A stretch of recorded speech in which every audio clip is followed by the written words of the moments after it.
All right, part 2.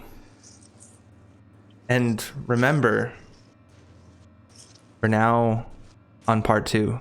That's the most important part. Part 2 Alright, is guys. the middle part. Would you like to hear an anecdote about a United States President, Joe Biden? I love Joe Biden. Tell me more about him. I can't because I forgot. That's what we in the biz call a cock tease, and I do not appreciate it. Anyways, that is great news, but no. I'm glad you forgot it too. I forgot. I mean, I don't know what to tell you. I want to say that It was a banger. we are possibly the best RPG group, contrary to what I said at the beginning of last session. So I think that was unanimously voted on last session, that we are now going to introduce ourselves as the best RPG group. Is that everyone agree? I agree with that. I just like to point out that my speech in the context of this game, if I were to say something that were untrue, I would not be able to be tried for slander or defamation or anything of the sort. Having got that out of the way, I wholeheartedly agree. Okay, yeah. Same. This is definitely a parody RPG group. So we're not actually playing, we're just parodying and playing, so it's okay. Having said that, Matt Mercer can... sorry, my mic cut out for a second. Oh, God, you're gonna make me do a spit take right into my microphone. Jesus. All right, yeah. Mercer owes me $15. I prepared a thing that I decided I want to read again for the second time around. I love reading. Because why not? Yeah, reading is great. Reading is great.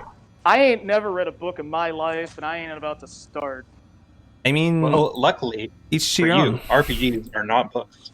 Yeah, They are yeah. it's to Satan. When is it going to be DualShock 4 support for Blades in the Dark? If only. Okay, so Blades in the Dark intro. There we go. All right, this is heavily inspired by Blades in the Dark, the RPG game by John Harper, and also by Stream of Blood's intro that they wrote, because I was like, intros are great. I need to do more of them. So 847 years ago, the Great Cataclysm happened. Volcanic eruptions and earthquakes ravaged the world, sparing only the northern continents. The gates of the dead fell, and the sun was shattered into a million pieces. Civilizations rose up behind lightning barriers to protect themselves from vengeful ghosts. These great electroplasmatic cages protect and don't allow passage by these spirits. The electroplasmatic inventions are powered by the blood of leviathans, great demons of the void sea. So it's in a haunted city of Duskfall, behind one of these lightning barriers, that crime and corruption hold sway.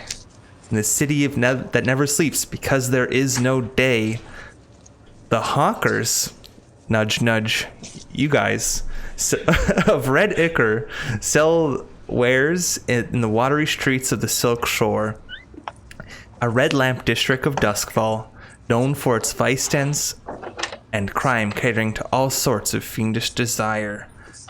On the boat called the Palace, the princes, nudge nudge, hold their court.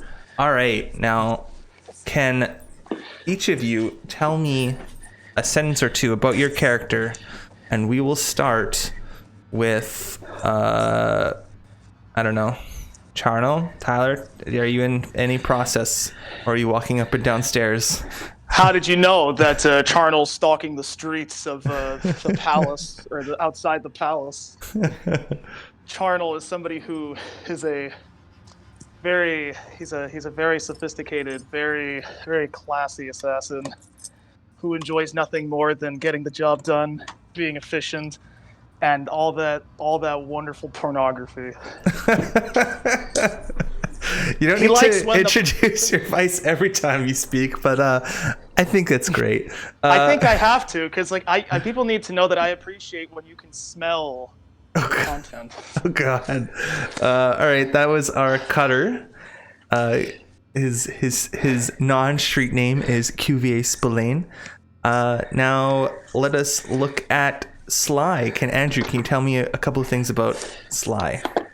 Sure. Sly is a Tocotrian diabolist who has a family history of summoning demons for the rich occultists across the sea, and he has fallen out of favor with them, so now he's selling drugs on a paddle boat with this band of rogues over in Dosklova.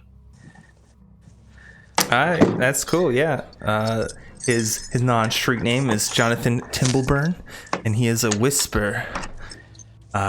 Cool. And Chris, can you tell me one or two things about the scoundrel known as Red?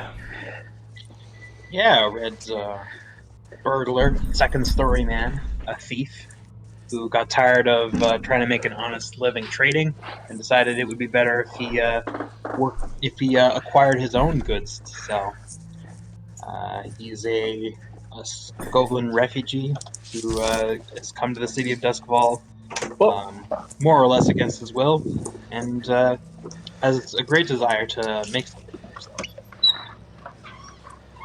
All right, that sounds like a great intro to the person known as Mickey Bird by the non-street names, and they are a lurk. Great. Kind of a bit about last time. We ran a score against the Lamp Blacks, trying to steal their stash of drugs in order for you to have plenty of supply and have surplus cash. It went off with some hitches. Your sneaking in plan kind of devolved into a smash and grab quite quickly. And if I recall, Charnel grabbed a man's soul out of his body. Of course, he was then restored, in the weeks that followed. And word on the street is that that Charnel, or the Charnel Prince, will punch the soul right out of your body, and he's not to be messed with. That is... I mean, you could mess with me, you just won't like it. Yeah, I mean, they shouldn't. They shouldn't. Leave a review on Yelp for all I care. I will have sex with your father. All right. Cool. And yeah, you guys smashed, fought. You kind of interrupted their whatever the alchemist was doing, stole all his reagents and his drugs, and you ran away and sold it. That reminds me, I forgot to mention or give you the opportunity to give Quellen the witch her cut. Because I forgot about that, I'm just giving you +1 coin. So do you visit your friend Sly, who gave you the information and requested 1 coin of cut in on the score to give for that information? Or are you going to stuff her or stiff her? Okay. She's one of my few friends. Okay. So Quellen, I think I recall saying that she looked like she was a little bit skeletal, but because of her makeup, or perhaps tattoos on her face that made her give her that kind of appearance. She had kind of pale skin and wearing a pale purple dress. She greets you. Ah, yes, Jonathan, you've got the reagents. Yes, I do. Thank you for the tip. Went off without a hitch. She smiles because it's not what she heard, but it's kind of funny. Yeah. That's good to It hear. was totally our plan to cause a bloody mess on the roof. Yeah. Good. That's good to hear. That's good to hear, Jonathan. And she grabs it and is like, I'm preparing something perhaps you would be interested in. Oh? Maybe. Where's my eyebrow? Maybe. I'm researching the capture and non-detection spirits in spirit bottles. Perhaps for smuggling purposes, perhaps for selling. I don't know. I'm just a simple witch, she says, kind of smiling, because you definitely know that she's not like so simple. But I'll let you know if any opportunities come up or you come across anything. Let me know. Okay, I'd like that very much. Okay, so I'm not gonna adjust any of the coin or anything because I forgot about that, and you guys spent most of it, and you were like, let's save like a few just in case. So I didn't want to throw a hitch in your plans, because you would have planned perhaps your actions from last time otherwise, because we did a bit of downtime. But you guys didn't just pick a thing yet. I'm kind of going back in time because we left it at a bit of a cliffhanger, and why not go back in time just a tiny bit? All right. Sure. Where do you go, Red? If you were looking for a job, who would you go to talk to? Like, It depends on what we needed. what do you think you need?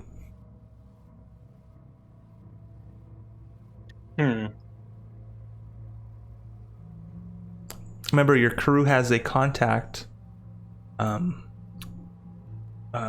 named Lydia. She probably supplies some sort of, she's a deal broker, and she probably, or Lydra, sorry.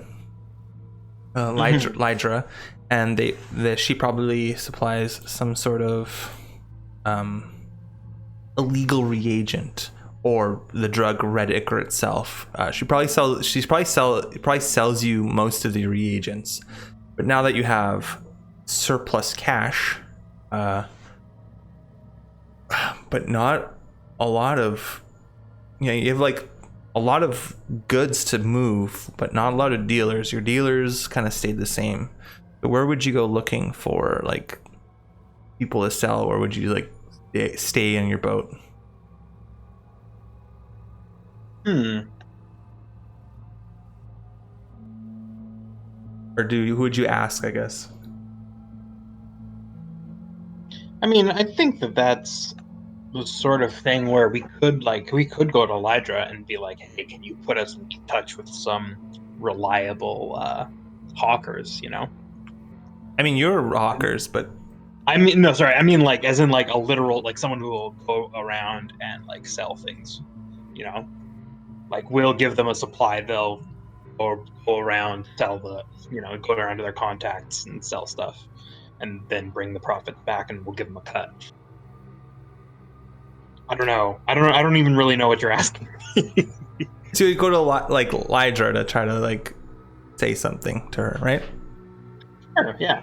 Okay. I mean, like I said, I don't know like how mechanically this is like what our next steps would be in terms of growing the gang.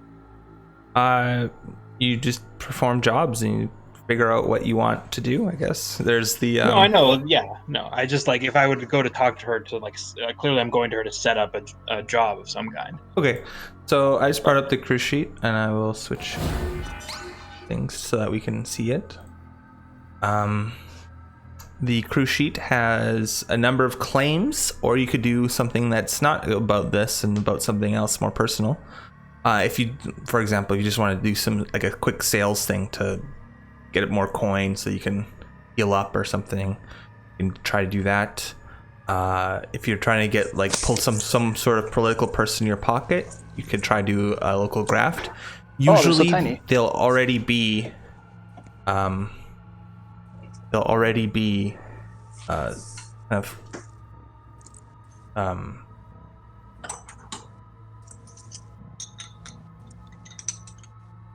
they'll already be like, yeah, any claim will already be in the like some other gang will have hold of it, so you'll have to like go against them. Right. But if you so like literally anything.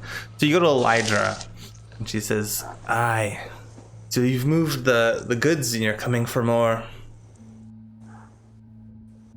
mean, it's one thing to have supply, but it's another to distribute. As you know, we're pretty short. We're pretty low on manpower, and we need some reliable distributors to move our product. You're looking for a crew, or at least to bolster your crew, or are you looking to be more of a middleman? And she kind of like bobs her head back and forth when she says middleman. I think long term, we'd like to be direct suppliers. The fewer steps between our product and our customers, the more we're able to keep control of the process. And we have a bit of a special thing going on with this Red Ichor.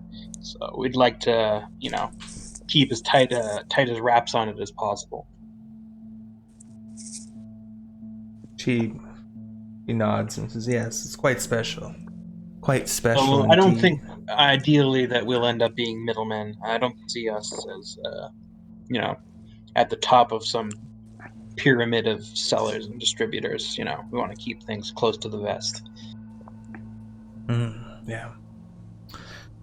Well, I know it's not normally your turf, but if you want to keep control, perhaps you can look to expand and get more people. I'm sure you can try to either scrounge up a crew or find reliable people at any number of places. If you're looking for me to set up a deal for you, that could cost you, but could be profitable in the long run. I actually have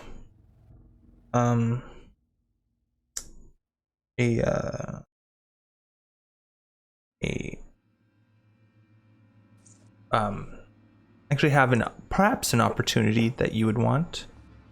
There's a few university types, let's say, over at Charter Hall.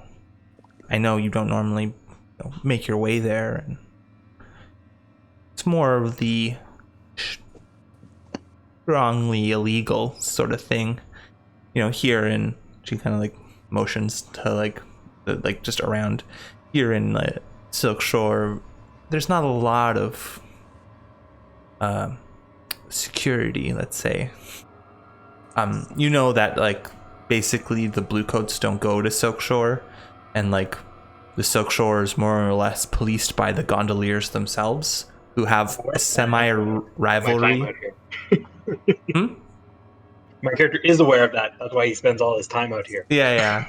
So the gondoliers are more kind of like a semi-police force / semi the gondoliers are sort of police force, sort of deal with spirits, and they have a better I guess rapport with the citizenry. So if I guess the normal citizenry wouldn't go and talk to the spirit wardens, for example. They would go to the gondoliers and ask questions about spirits. So she says, there's a number of students and faculty who like to spend their money pursuing the higher sort of education. And she kind of laughs as she kind of starts rolling some sort of drug. Yes, you're very funny. So if you're looking for opportunities, surely you can go there. Of course, you might have to talk your way past security or that's just the thing, campus guards. And she kind of rolls her eyes like whatever. That's just the thing. The campus security I'm not so worried about, but if we so much as set a foot in Charter Hall, the Bluecoats will be swarming on us like flies on a carcass. And she's like, that's only because you would that's only because you would announce yourself. I'm sure if you went secret, it might be a bit different. I don't know. I could arrange a meeting, but it might be difficult.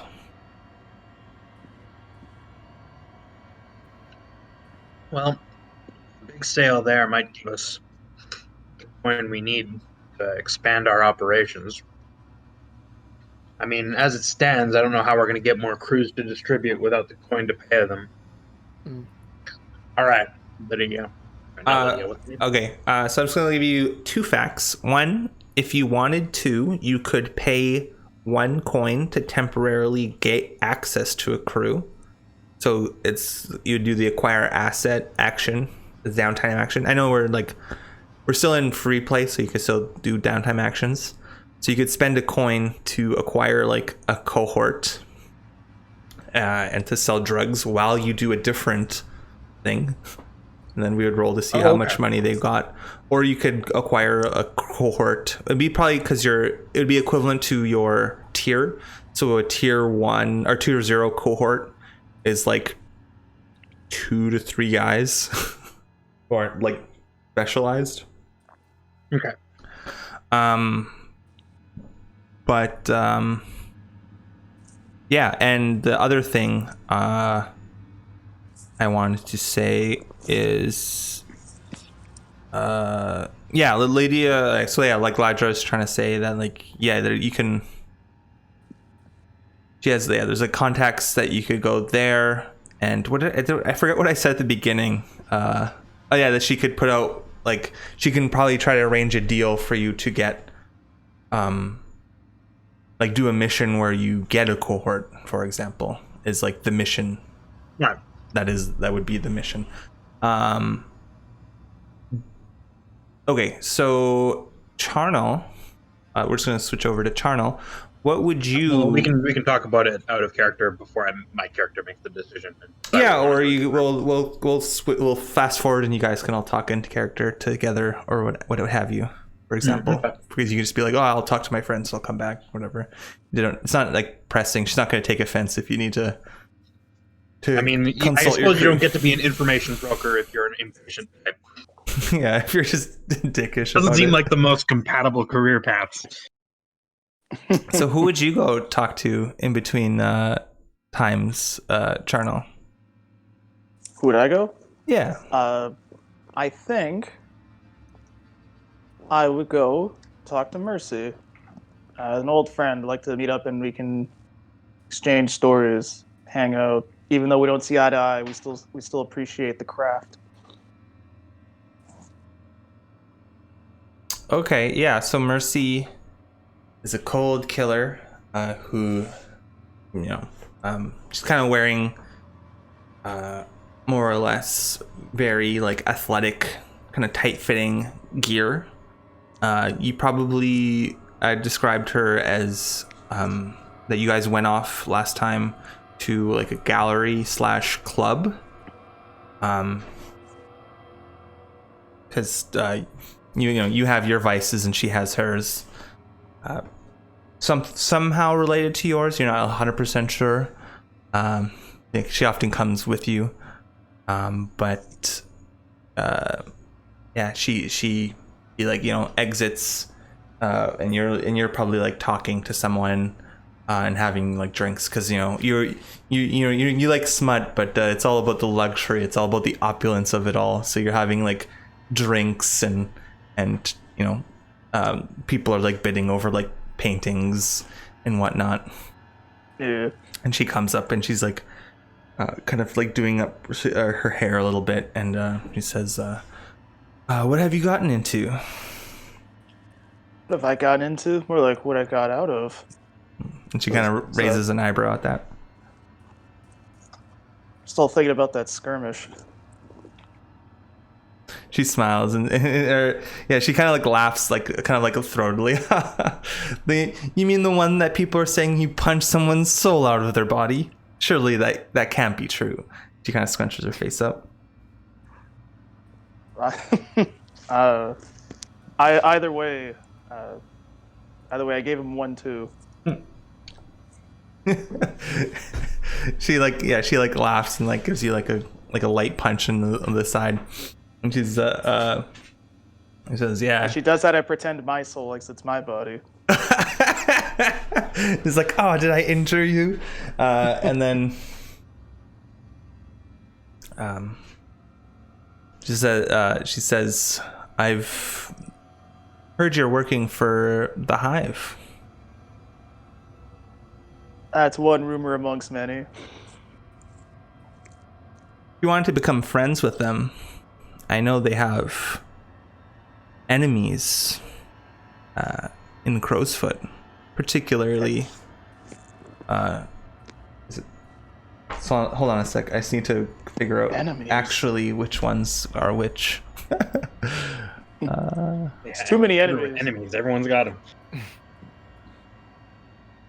Which ones are who is who? No. The enemy of my enemy is my brother and me.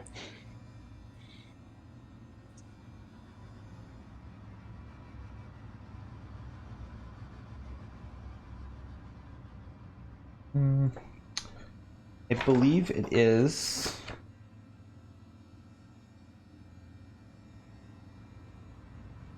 Yes. There's an open bounty on the leader of the crows. There seems to be some sort of misunderstanding. You see, the leader was second in command, and he kind of draws a finger across her throat. Oft, the first one. Guess there's But nothing they- shiny in his nest. She kind of smirks at that because you're friends because she thinks you're always a witty one, but also you had like a dark humor about you. So she says, yeah, but he seems that one of the upper crusts of the hive is making a nest and had old Roderick as a nestmate.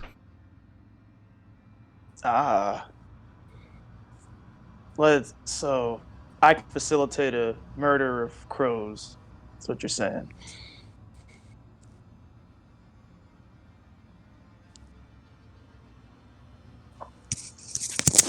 Hello? Sorry, Sasha can't talk to me. But Oh, no. What did you say? I said, it looks like there'll be a murder of crows then. Yeah. She laughs and is like, yeah. Sorry. And she says, there should be plenty of opportunity. Of course, I might pursue it myself, but if your crew needs the cash, kind of leaves it open.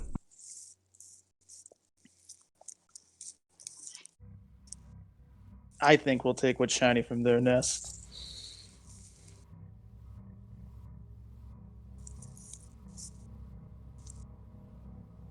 No, you can come along too if you want. We can split it.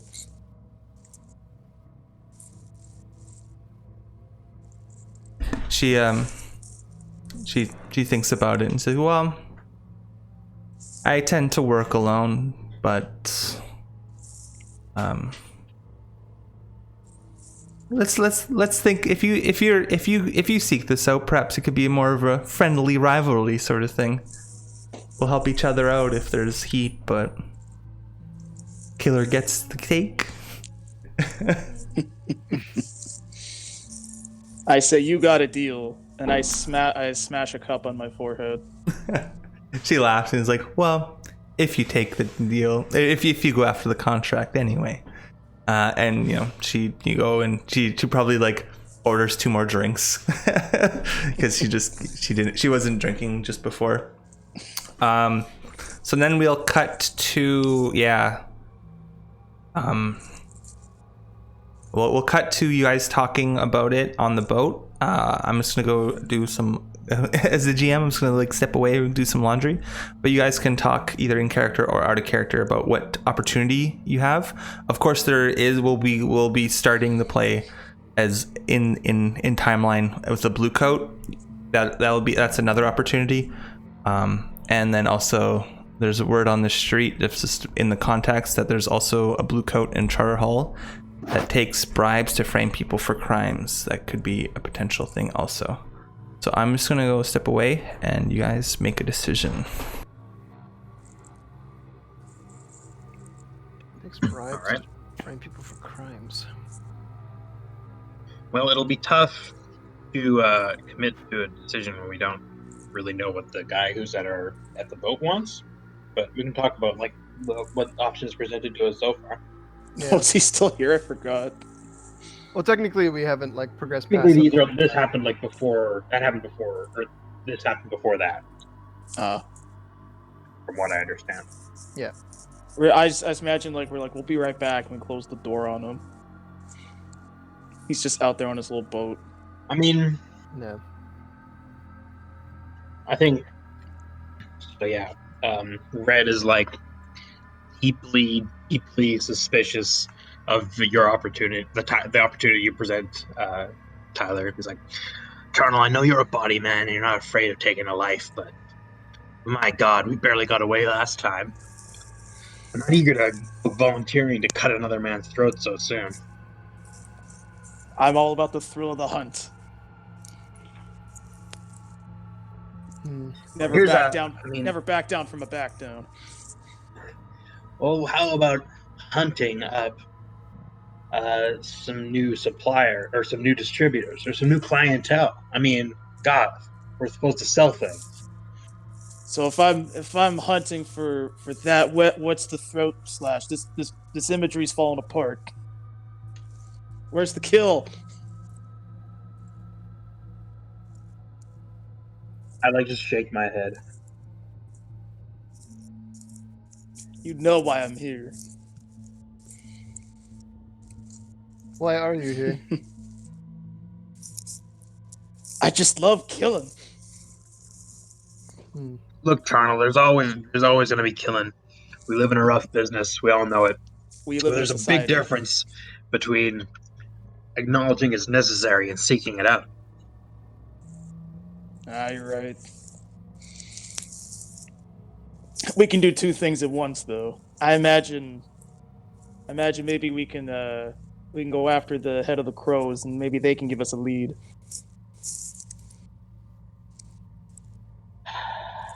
I mean, the problem as I see it is the crows, well, I mean, they don't want nothing to do with us currently. They couldn't care less about us, and we've already got two groups breathing down our necks. Need I remind you that the Wraiths sent a couple of goons that nearly would have shanked me if I wasn't paying attention. Not to mention, we just ripped off the Lamplax to here in hell. We've got two gangs after us already, and you think the crows are going to take us assassinating their leader lying down? We need to mend some fences before we start thinking about stuff like that. They'll take it lying down, and we'll lay on top of them and tell the other two to come at us. I don't know kinda- if we're that mighty to be accepting that much danger. I also just leave the vaguely innuendo-filled comment, just let it hang for a few moments before allowing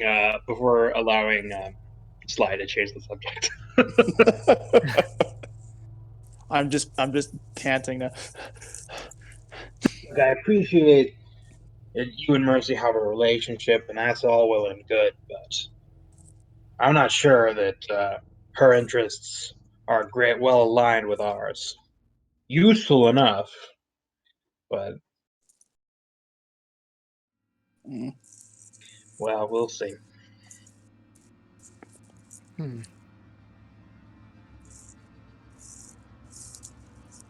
And yeah, we can I don't think there's anything else I really want to say about the ideas. I guess we can see what the blue coat at our quote unquote door wants. I mean, how cool would it be if we just took over another gang? I mean, eventually, I think you would do that sort of thing, basically. I mean, we could do that. There's nothing stopping us except from our imagination. Oh, sorry. Hello? Hey, Holla holla get dollar. All right, Heyo. I'm back.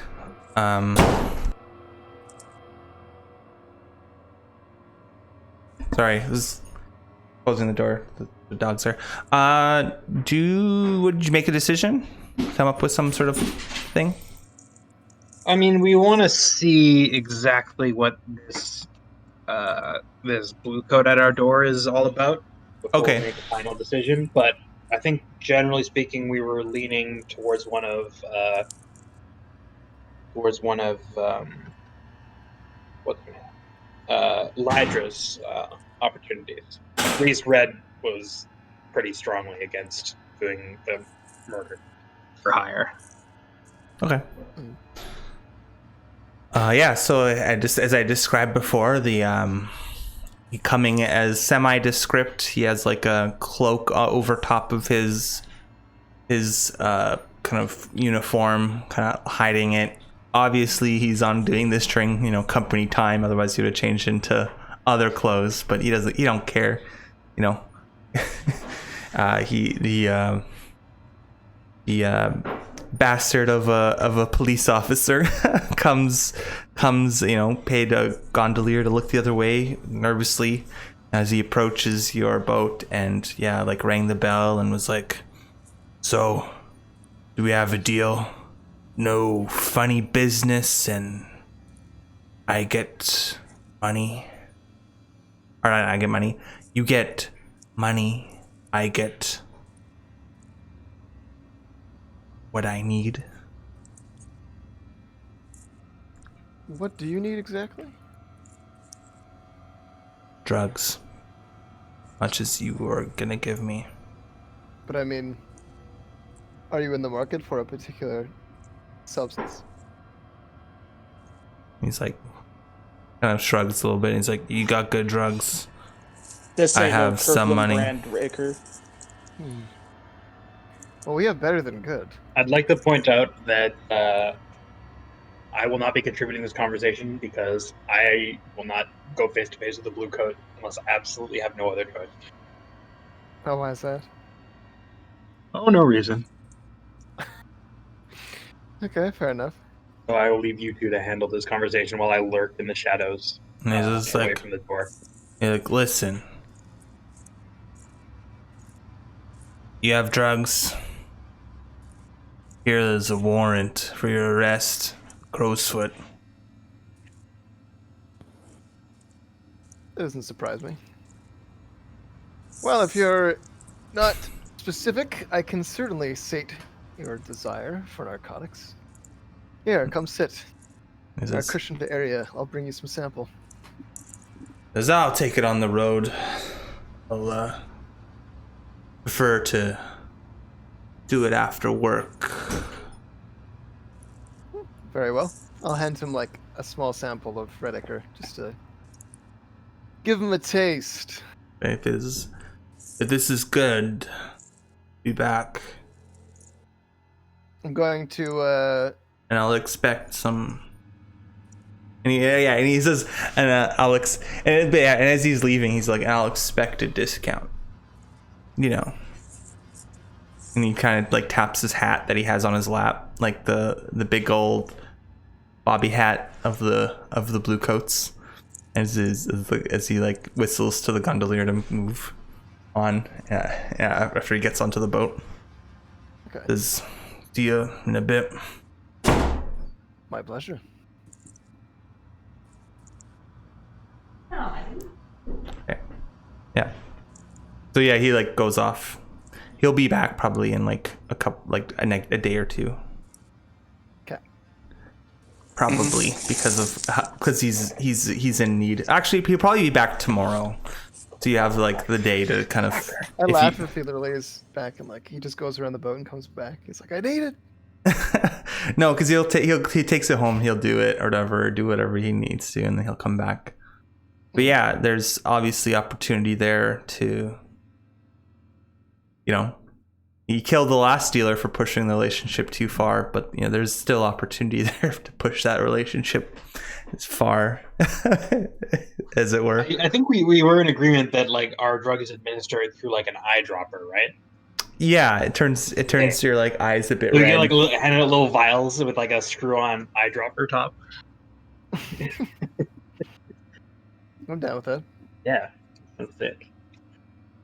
Anyway, it leads to lots of cool camera shots when the movie version is made of this story. Yeah, it turns the eyes red, which is cool because you know, our on Twitch the eyes turn red when we speak. Great, I love it. I want the Look sound at that effect brand to be synergy. Look at us go. I want the sound effect to be like a wet zipper. Oh God, why? How do you get a zipper wet? And also, what does it sound like? Well, imagine like a Can you imagine a zipper made of like the inside of your mouth. do some Foley? You could have so that just said sorry.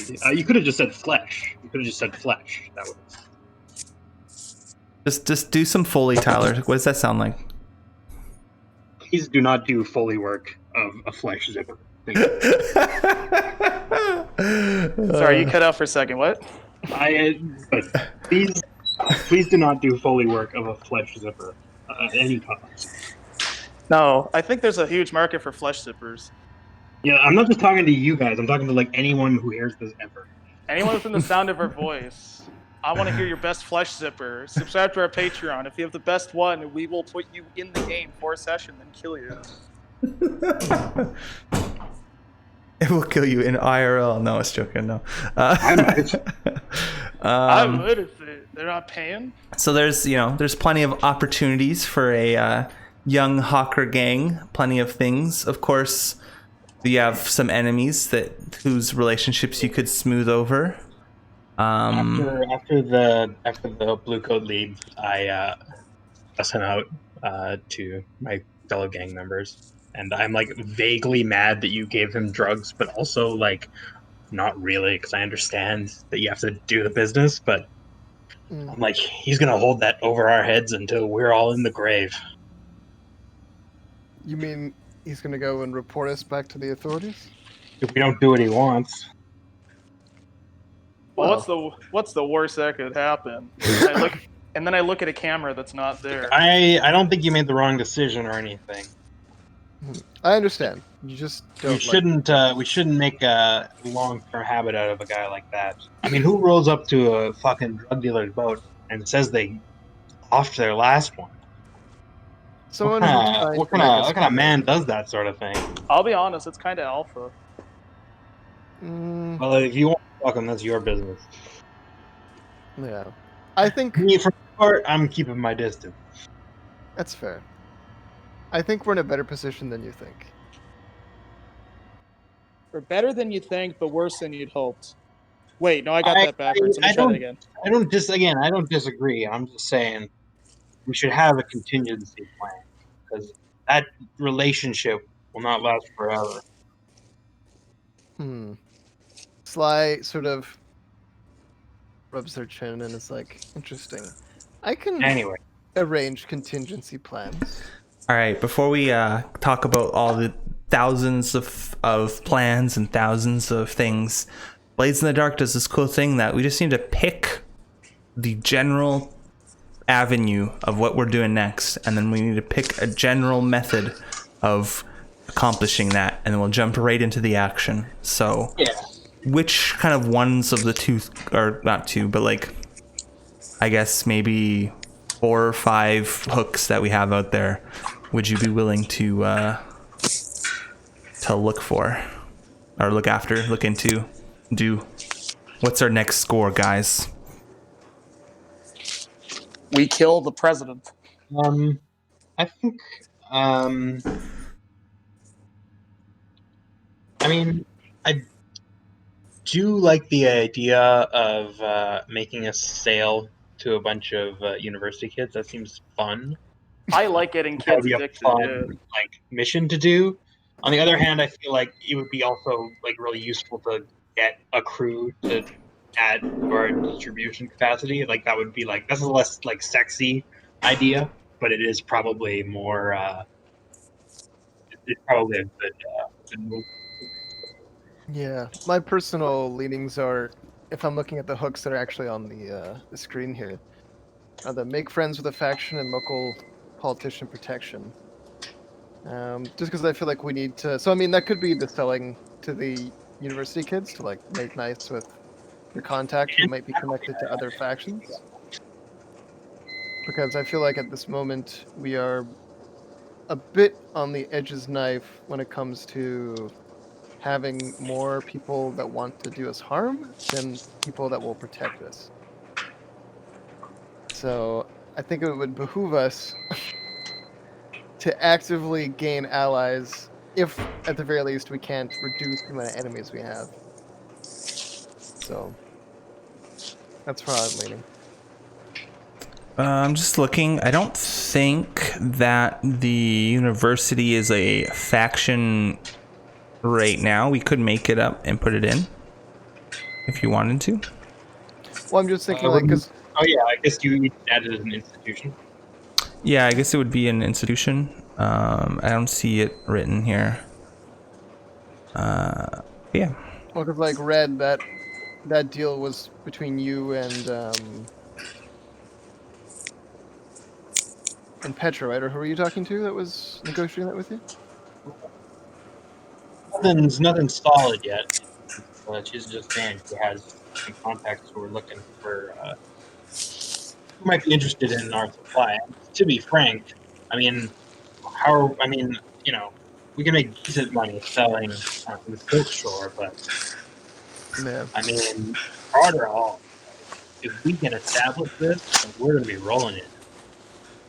Besides, if we want to make friends, we need coin. They Yeah, aren't going that's to be fair. impressed by our good. That's fair. Having capital will make us have a little more weight when it comes to throwing ourselves around.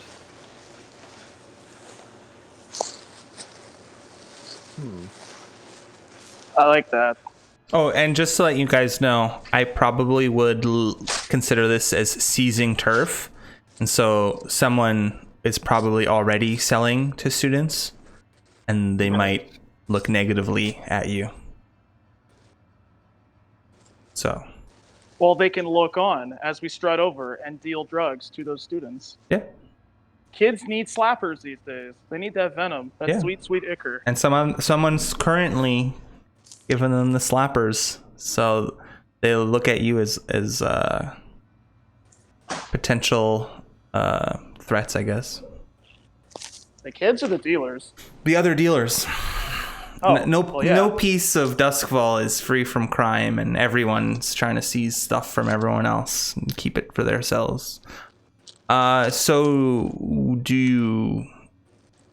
I guess also, do you have any questions? Because I think you can, gather information a little bit. We can do a couple more.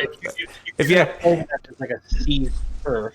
Do you have a pick? Do you have an option you want to pick? It kind of sounds like you're leaning towards selling to some university students. Mm-hmm.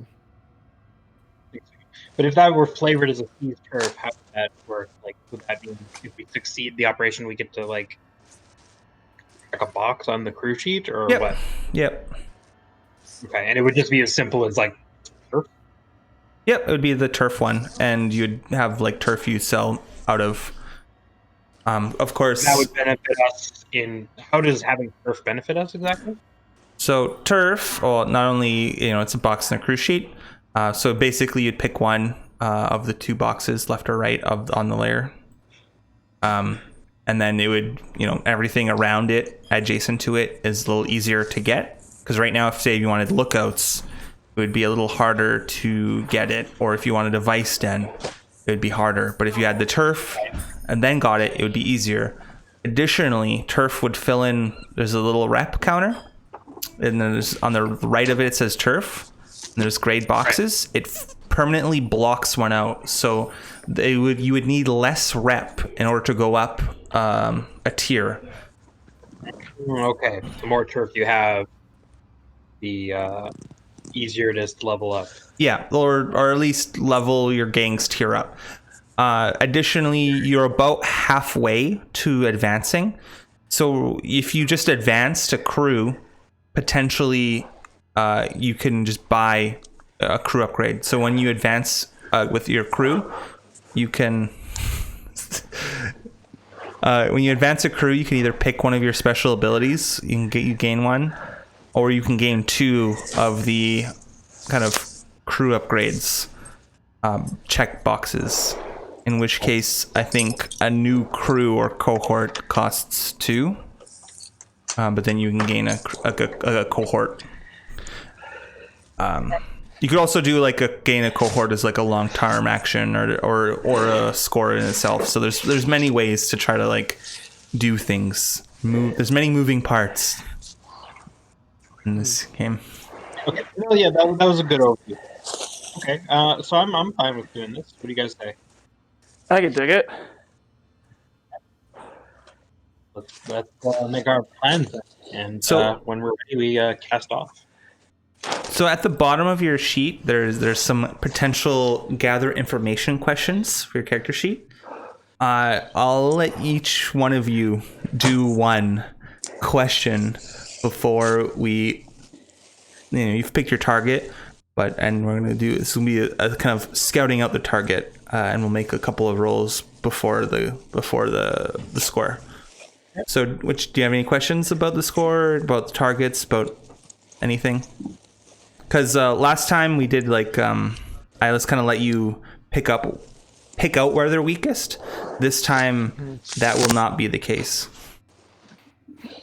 Right. Okay. Interesting. So we're trying to go and sell drugs to university kids, and we're dealing with the fact that there's probably already people there that have that as their territory. Yeah, Yeah. that's the situation. And the prom is tomorrow. Okay. Well, I already Kids know what need- question I'm going to ask. These kids need ichor so they can do drugs while they dance. Go ahead. Sorry? That's saying I can go ahead and ask because we each get to ask one, right? Yeah, you said you know what question you want to ask. So what question? Yeah, for gather information. Well, if I'm going off the pre-listed questions here, I'm gonna That's ask, just for ideas, but yeah, you can use any of them. Well, yeah, I'll say Okay. what is arcane or weird here, and then specifically, I'm looking to see if there's any.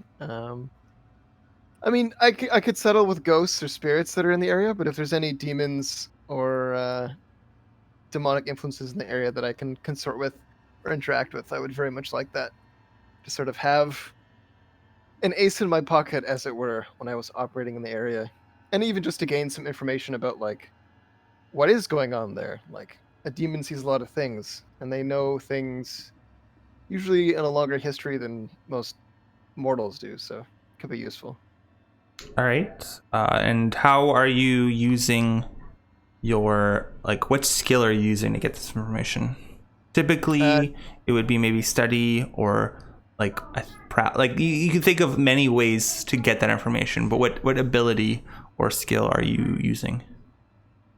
I'm going to be using attune because I'm actually going to be like opening up my soul to like demonic energies in the area Sure. and then seeing which ones are kind of nearest and hopefully receptive, but also potentially like, there's ones that aren't and they're gonna attack me. But Okay, so you're gonna go to the Charter Hall, kind of scope out the spiritual kind of dangers and or allies there. yes, exactly. Okay, Just kind of cool. see what kind of allies I can find. Yeah, I definitely think that's going to be standard effect.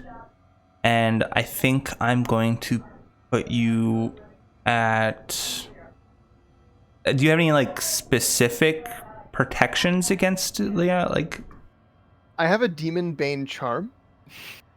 Okay. Um, And how many checkboxes do you have? Because right now we're in free play, and at the beginning of every score, you check off all your boxes. So how many things did you use during the last score? Oh, sure. So if we're going with the last score, I used 3 and I had 5. Okay, total. so you can check off a Demon Bane Charm, and we'll move that from desperate to risky for the danger level. Okay. So I will roll. It's risky. I don't think if I want to do anything else, but no, I won't. FX standard. No bonus dice. A 5.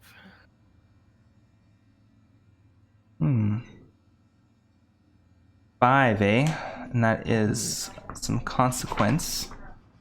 Let me see what consequence makes sense here. I'm thinking consequence is kind of a gut feeling that maybe it's not going to be super helpful, but I actually think it'd be cool if it's helpful. So let's see if there's other things that it could be doing. So, consequences.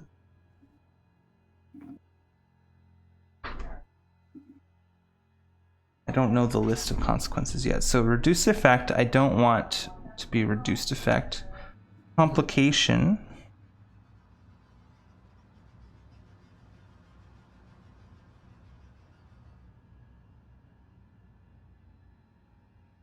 Lost opportunity, worst position, or harm. I kind of think that I will introduce a complication. I think I'm going to start at tier 6 clock. I'm going to put in the score. And I'm going to say the campus security getting suspicious. They had to, there's some weird guy going about tuning to the ghost field, trying to summon ghosts or some crap on campus. And, they'll have their charms and stuff, and they have like witness testimony, so they're on the lookout. I'm just going to fill in 1 clock of this for now. Campus security suspicion. Excellent. I'll put attract campus security.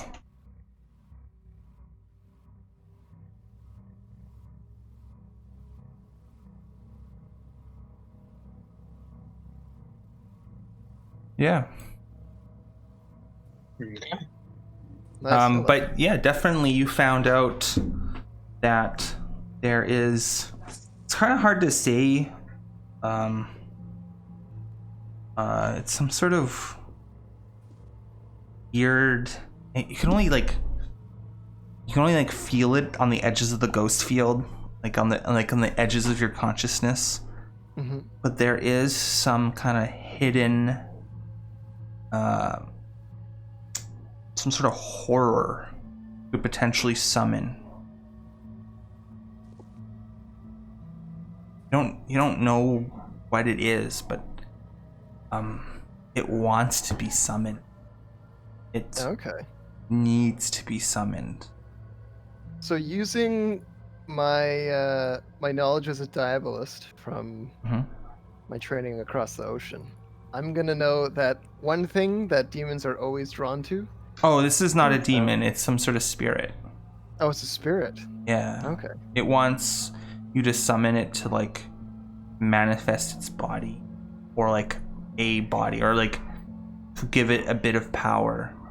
Because it's hidden, but it's kind of semi-trapped behind like the Charter Hall area was like where the first ghost field was erected, and but previously to that, like they used like magics to try to like capture ghosts using like the architecture. So it's like probably like some series of weird architecture, like, oh, there's like a weird gargoyle over here, and this building's in this shape, and this over here is whatever, and so that kind of like quiets the spirits in the area.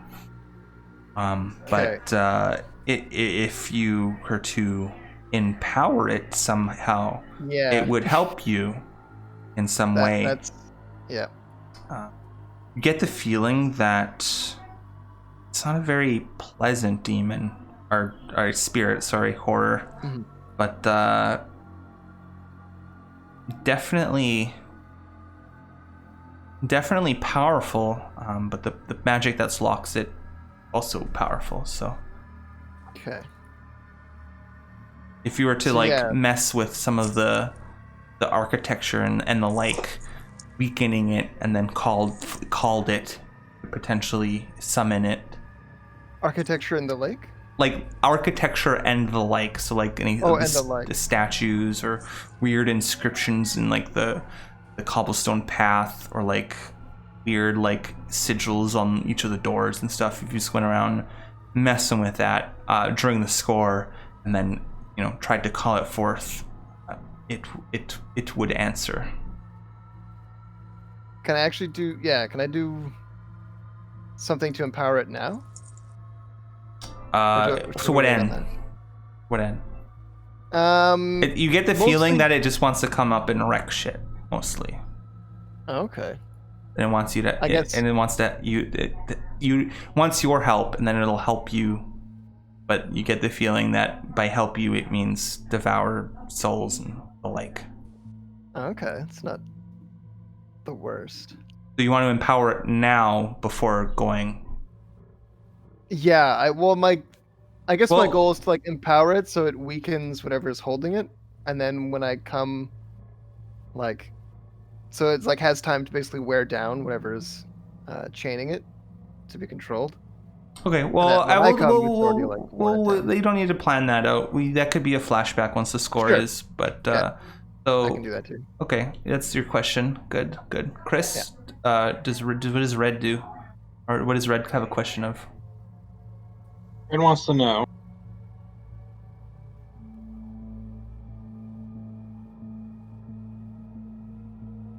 how we can get these students to commit to buying. Like, maybe we show up and, we're at the door and they're like, oh, I don't know, I don't want to get in trouble, How can we... Well, Lydia had some contacts, so there's probably, some student kind of dealers, like not like soft, like middlemen that you would be dealing mostly to. They wouldn't be, loyal to you, but she's willing to set up a meeting. Of course, whatever gang that is kind of like protecting you might soon find out. Or protecting them or whatever, selling to them might soon find out. So you might need to protect them, or you might need to deal with the gang, or you might need to swear them to secrecy. That's kind of the methodology. Of what was happening. So is there any like specific like question regarding to any of those topics you'd want to ask? Sure. Given all that, I would like to know who does normally sell to these kids. Okay, and what skill are you using to get this information? Consort. All right, that would be probably. I'm gonna say it's controlled. You're not too bad at danger if you just show up and ask questions, like a couple of questions, or just party with some people. And we'll say controlled but limited effect. Okay. So he'll have an idea, but not like the specifics on a success.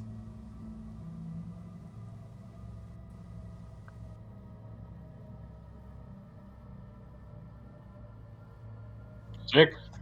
Nice, yeah. There's like a few names and like some rumors, but from what you gather, you think that hold on a sec, let me double check to see if this works. That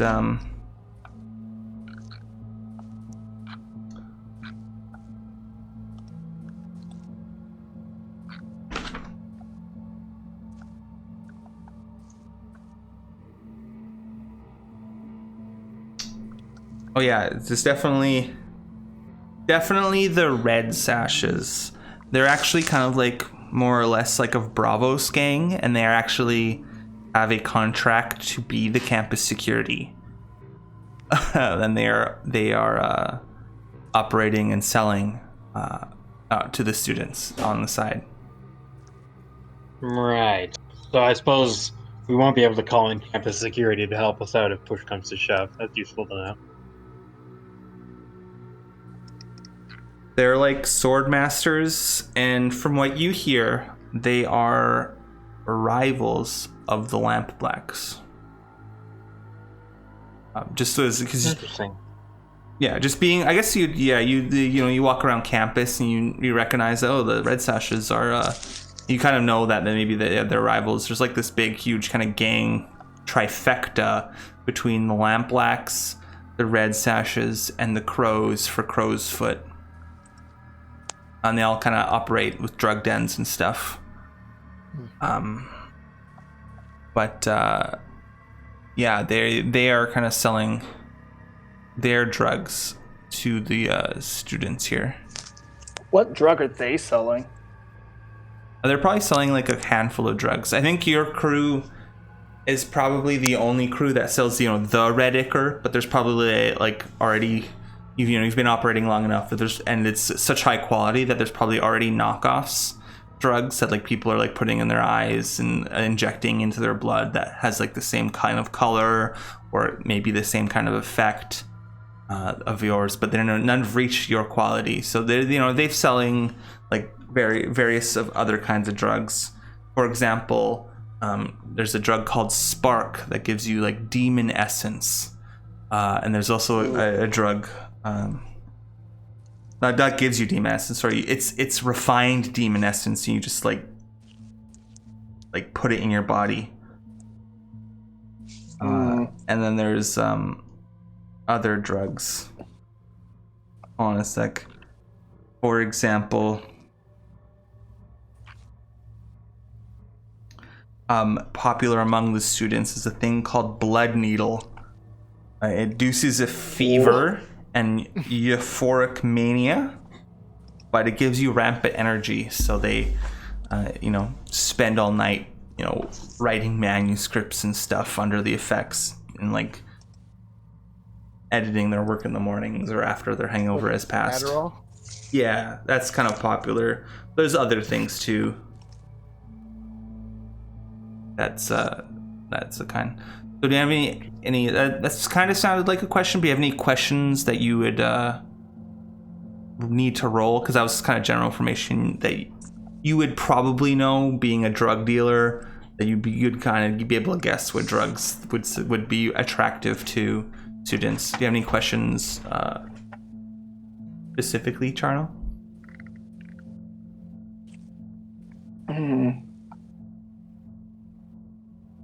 Sorry, if it was mentioned before, I must have missed it. But do we know who else is selling on campus? Yeah, they're like the Red Sashes who are also operating security. Oh, okay. So Sorry. they're selling it kind of covertly to make sure that like the university officials don't know. But they kind of operate as like a sword. They also like operate like a sword school. So. Oh, okay. Is there any way that like what they just wear red sashes, or what distinguishes? Yeah, their main distinguishing thing is they have like a big red, like they have like a specific shade of red with like some sort of like blood flower that like dyes their sash red, like this big bright crimson that they wear. Kind of almost looks like wet blood, but it's like a dye. I like the idea that we can pretend to be red sashes, try and sell our stuff, get it in there. When people get addicted to that, and the real red sashes fail them. Yeah, that sounds like a plan. But do you have any question before we go? I know. Sorry, I'm formulating as I ask. Sorry. Yeah. I think that might have been. They operate a sword school, or they like a sword class, so they would be proficient with CQC. What is CQC? There's a list of questions at the bottom of the sheet that you can just ask one of those Like if you can't think of Yeah, one. if you're not currently at your computer. Oh, the gather information. I see it now. Yeah. Sorry, I just got back like not too long ago. No, that's okay. Yeah, if you're just if you can't think of a question, then I mean, my question was basically based on one of those questions too. Yeah. Do we know who the leader is? Of the red sashes, what skill would you try to use to get that information? You don't really operate in the crow's foot, so you don't know per se, but it's not that hard to like try to do that. So I'm gonna say that whatever it is, it'll, depending on your role, it probably be controlled. But what skill would you use or ability? I wonder if we're like, I think either the insights. I'm trying to gain information, so I would assume survey, because I'd be looking out and seeing like who they talk to and how they act. Sure, yeah. That's let's say that's controlled then, because survey, just like, putting the score on them, or putting the mark on them, and then trying to like figure out who the leader is. Let us say that it is standard effect. You would be able to get this information. okay. If you're paying attention or know who to talk to, this kind of information isn't like that hard to get in the underworld. It's so they're not, and then also they're not particularly like. Actually, we'll say great effect. They're not particularly. They're kind of like bold and boisterous. They would tell you some things. Okay. If you got someone talking, they would tell you some things, or even listening in to their conversations, you'd be able to understand things. Ooh, So right. controlled and survey, right? And Survey, controlled, great effect. Yeah. No bonus dice, I believe. Should be okay.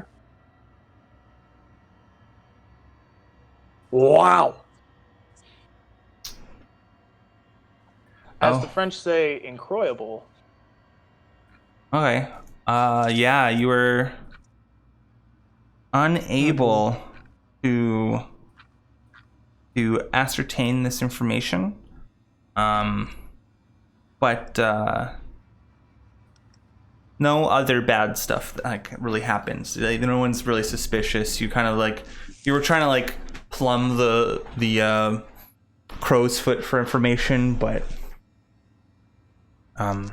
even the rival gangs in Crowsfoot, they're a little unsure who's the owner of the gang. They'll be like, this person, he's the mob boss, he lives in that block, but he's more of like, he's the block boss, whereas this gang's a little bit more like larger than that.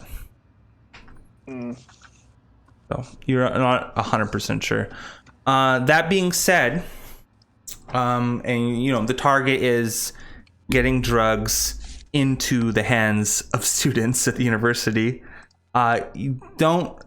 I'm not trying to like lead you on to be like you're definitely against trying to go to the red sashes. Now that you know they exist, you can go to the red sashes and try to make a deal with them. So you tell me what kind of plan it is now that we've kind of figured out the target. So let me look this up here. I'm how to play this score at 127. So this, Blades in the Dark is a little bit different in play. We just pick a kind of general method of the action. Could be a direct assault. You do violence. You get what you want. Could be deception. You lure, trick, or manipulate. You figure out how like a inroad. Then that way.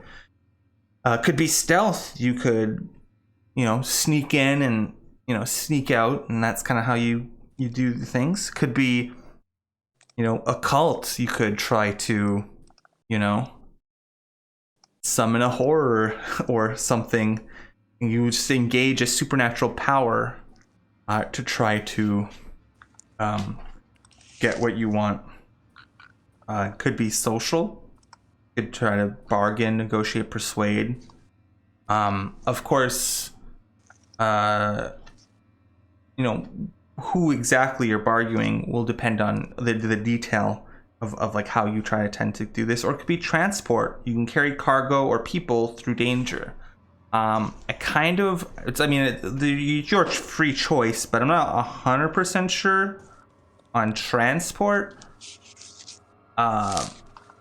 Unless you're gonna bring like a lot of drugs into Charter Hall, like your whole stash, but then you might be putting your surplus stash on the line in order to do a transport thing. So what one of these kind of general type of plan would you be thinking? Excuse me. I'm thinking social sort of fits what we're planning best. What do you guys think? I agree. Probably. Yeah. Either with the drug leaders, like the dealers on campus themselves, but knowing that them and the lamp blacks are enemies, like we might want to get into like the enemy of our enemy is a friend kind of scenario here. Yeah. No, I agree. I think it's a good opportunity. So it might be worthwhile, like, not getting these guys pissed at us, and instead trying to make a deal with them. Mm-hmm. That's true. I like the idea of just giving some free drugs away. I mean, we could just do that too, right? Like, we could just go under these guys' nose and be like more about it, and then once the campus is hooked, then we can try and make a deal. All right, this is kind of like planning, but is it going to... I feel like what I'm hearing, it's either social, where you negotiate, bargain, or persuade in person, or it's deception, lure, trick, or manipulate. So what type of plan?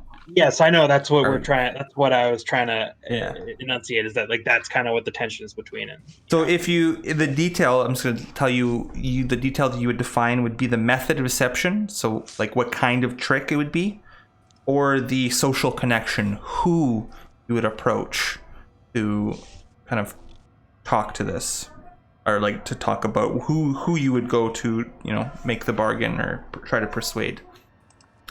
So that's what I'm trying to just push it along. I'm under the prerogative of the game. I understand that, but like we want to decide before we actually do one of the two. But I don't know. What do you guys think? I kind of want to go social, and we can try and maybe we can social up the red sashes. See how that goes. Yeah, I like that. I'm trying to think of like what we can do as a backup plan, though. Well, I mean, there is no backup plan. Once we commit, we do it, right? So maybe we should clarify, because is our plan to socialize with the red sashes or with the students, and then to like do it in such a way that it doesn't perturb the red sashes? Well, I mean, they're going to be perturbed if we go behind their backs. Okay. So I mean, they're not like if we were going to go behind their backs and go directly to the students, I would say let's do it stealthy and try and stay unnoticed so they don't get mad. Okay. If we just go in there and like everyone knows it was us and we talk up how good our stuff is, they're going to be like, well, why are you? Yes. Okay. They're going to be like, why are you guys selling to our clientele without our permission, right? And then they're going to be pissed off. Well, and I like this plan better too because, again, it goes back to my earlier point of, I think it behooves us to be making allies rather than enemies. Yeah. All right. So Tyler scared up the name of a regional boss. It seemed like at the very least. Yeah. So maybe we'll talk to that person and try and do a social thing with them. Okay. Cool. I'm going to roll with my fancy new rollable piece NPC. Let's see. Tattooed Aruvian, who is a man, wears suit and blouse and particularly sharp trousers, has a sash, walks about like a kind of bravado and kind of set. Oh, I didn't want me to roll twice. No. Sorry about that bang. My book caught on my laptop. But Alternate lifestyle. As a stout woman.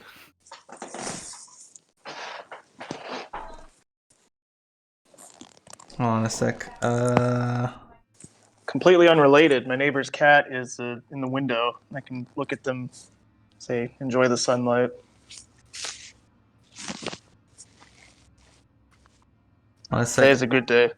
Interesting. There's a cool, interesting fact. I'm just trying to figure out if I know anything. I know a cool, interesting fact. Peruvian, huh?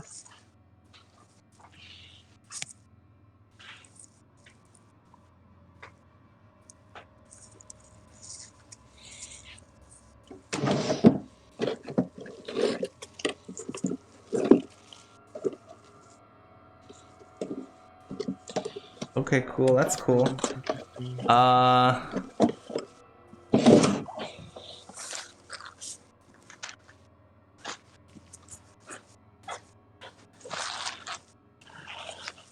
The Eruvians. Hold on a sec. I'll just double check what the Eruvians, how the Eruvians look like, and or their general traits about them. I believe they are the ones that are kind of vaguely exotic, as if I recall, but not to exotify them. But they come from the furthest south kind of continent / isle, and they look. So they probably have like a darker thing. But let Are me. these like the people who live in like ghost tombs or whatever?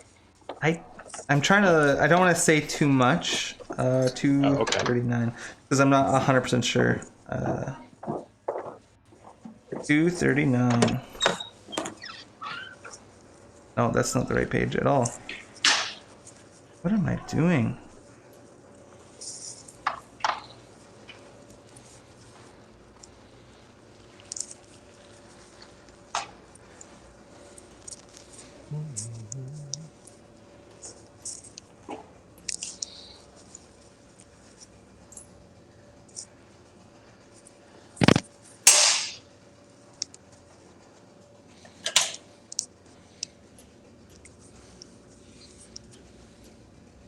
Alright, I'm just looking up making your character to figure out what kind of who the Ruvians are.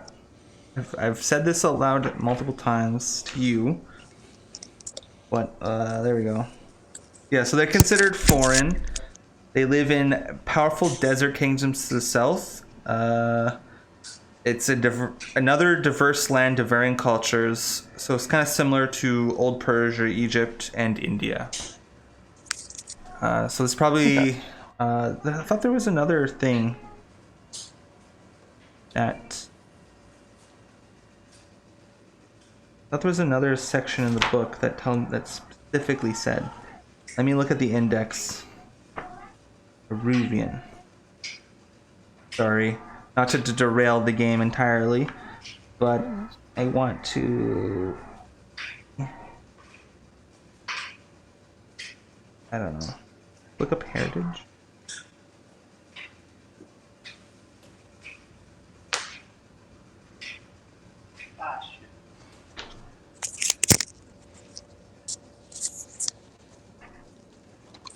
I thought there was a section that described how they looked, but I can't find it, and I'm not going to look for it. Yeah, so just kind of like vaguely, kind of darker color skin, brown, with like kind of black hair. He looks, it's probably like quite long, kind of standard Eruvian. Looks like he's very proud of his heritage.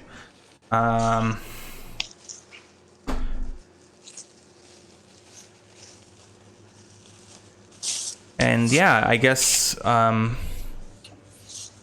did you yeah, so you did that, but did you approach Lydra to get a meeting, or did you seek a meeting yourselves? I mean, I guess we obviously intended on setting this up through Lydra, so it'd be a bit unkind of us to just go on our own. So yeah, I'll say we asked her to put us in touch with him. Okay. And sorry, I'm just. I'm sorry, this is the leader of the Red Sashes? No, it's like the local leader, more or Yeah, less. like the regional boss, such as it is. Ah.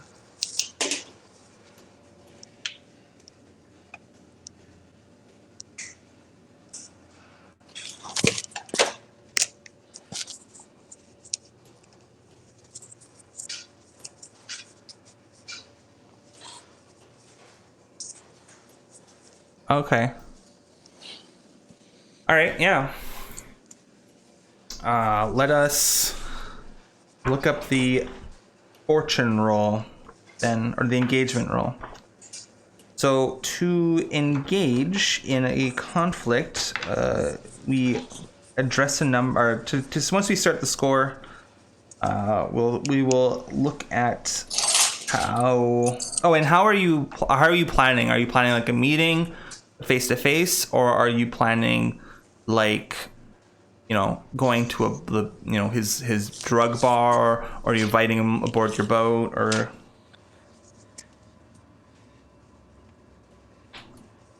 I imagine I it's meeting mean, face-to-face. I think I don't know what you guys think, but I think like inviting him aboard would be like the most thematically appropriate. It would. I don't think that it makes a big difference in terms of like strategy wise. I just don't want him to think like we could leave with him on it. I have a funny feeling like he won't see that as a big security issue. Okay. You'll probably have some kind of countermeasures to prevent that sort of thing from happening, as it That's shows that fair. we're willing to trust him.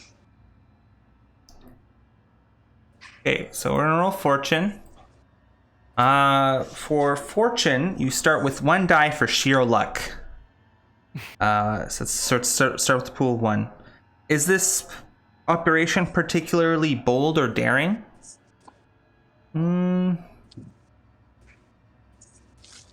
I don't think so. I think this is not. Yeah, Is it we've kind of overly taken the safe road on this one. Is it overly complex or contingent on many factors? I don't think so either. Does the plan expose a vulnerability of the target or hit them where they're weakest? Right in their personal politics. I don't think so. Is the target strongest against this type of approach, or do they have a particular defense or special preparations? I mean, no. They would want. Maybe they are weak on this. They want to. They would maybe they want a piece of the pie, and they want a large piece of the pie. But if they have quality drugs, the pie gets bigger. So maybe they are weak against that sort of thing. We could always sell to someone else. Can any of your friends or contacts provide aid or insight in this operation? Well, Elijah is setting the meeting. You went to Elijah. Do you think of any other friends that would be doing stuff or contacts? Not that I can think of, personally. Oh, Grace is an extortionist, but kind of think of how they'd work in the situation. Are there any rivals or enemies interfering in this operation? I'm kind of thinking maybe. God. I wonder if the mutual enemy that both of our gangs have might have some interest in breaking up this deal. Probably not. Impossible.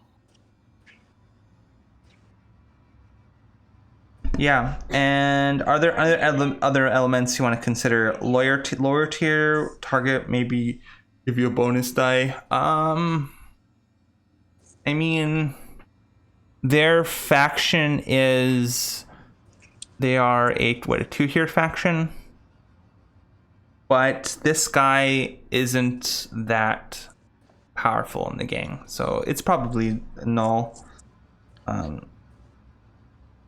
Yeah, so I'm just gonna roll 2 dice, I think, I'll just roll for you. Or one of you guys roll a fortune roll then, actually, and then I'm just gonna go get a bowl of food that I can eat in between talking. One of you guys are gonna have to do it. So it's on the crew sheet, kind of on the right below the contacts. Roll 2 dice.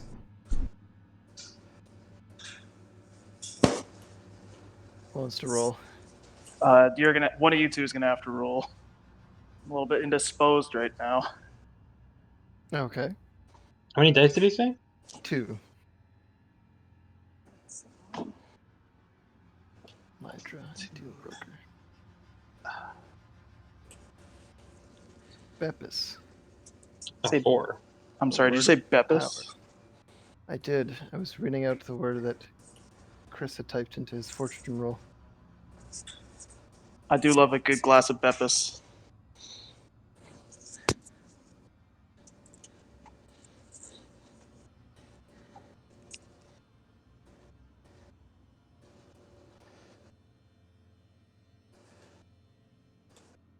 Choose my clothes for the next 4 days. Hate this.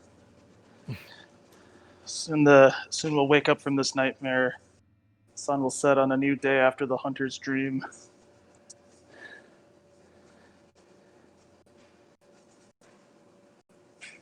Oh yeah, completely unrelated. Bloodborne for PC just dropped. Oh, for real? It's on Steam right now. Yeah. Just out of nowhere, just like that? I don't know if you can actually download it, but I saw the listing not too long ago. All right, so I have 4 on an engagement roll. Is a what? I think that means it is kind of like perhaps you encountered a problem. Maybe you started on a risky position. Let us see. Or yeah, it gives you a risky position. Interesting. It kind of just starts off like, yeah, it just starts off in a really risky position. So yeah, the you've invited him aboard your boat to make a deal. Oh no, did my toque shrink? And yeah, they come with like swords and pistols. And there's probably like, he comes with maybe like 3 other guys, all like expert swordsmen. And they're all I would say about half of them are probably Eruvian. Because they're known for their sword skill. Well, at least the ones that use swords are known for their expert sword skill technique. The others are like Akarosi. They also have like swords. So like a group of you're probably like parked on some waterway in Charter Hall at the arranged spot. And yeah, like they kind of look pissed a little bit, so like tensions are already kind of flaring.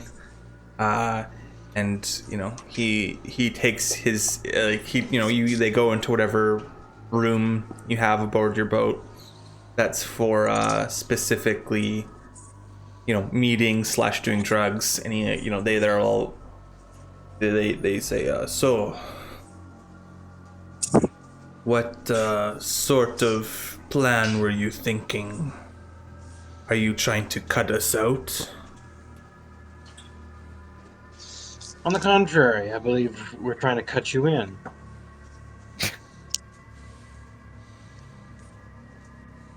There's no secret that our Red Igbur is, well, one of the best products that's come out of this hellhole recently, and as such, we're having trouble keeping up with demand.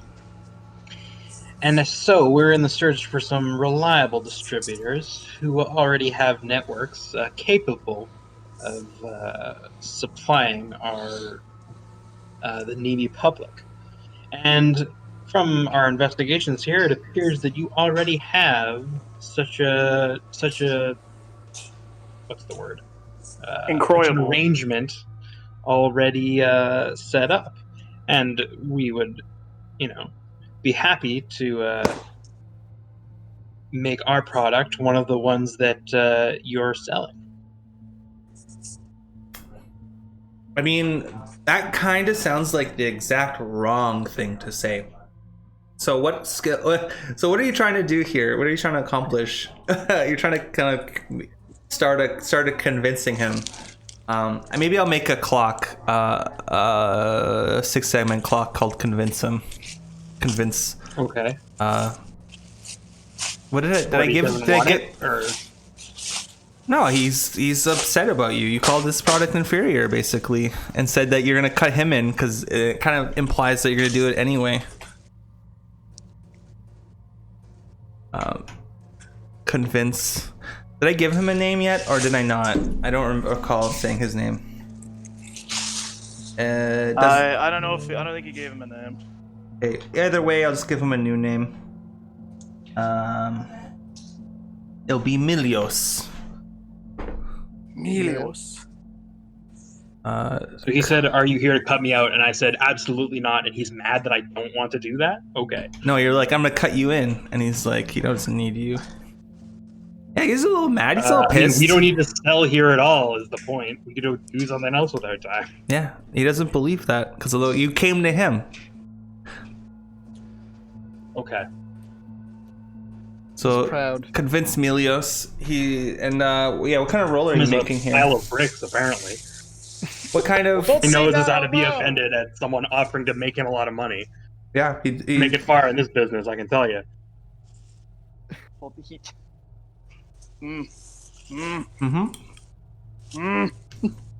So what skill are you using here to try to convince him?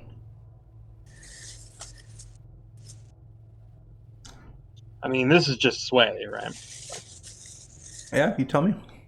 It's a skill of I mean, given what I was talking about, that's what it is, Well, the role playing that I've just done is pretty much. I mean, I'm trying to. Can you give yourself bonus dice on this or no? I don't remember. I think if you take stress, you can. Right? You can No, like yourself. I meant on the sheet, but I do remember you can. I'm gonna give you a bonus dice because he actually uses the stuff. Okay. Yeah. What is the effect? Hilarious. You just get a bonus die on the bonus on the die. roll. No. I meant like making the Oh, roll. What is the position and what is? Oh, right. It's risky because. And what is the effect? We'll say it's standard effect. He'll start like he'll consider your words. 4. Is your sway 1? Yeah. Okay. Yeah, so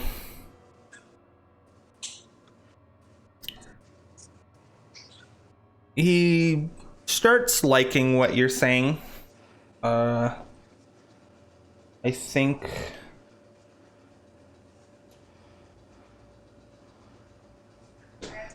think I'm going to give you I'm not sure how much the standard effect is, but I'm going to say it's 2 because why not?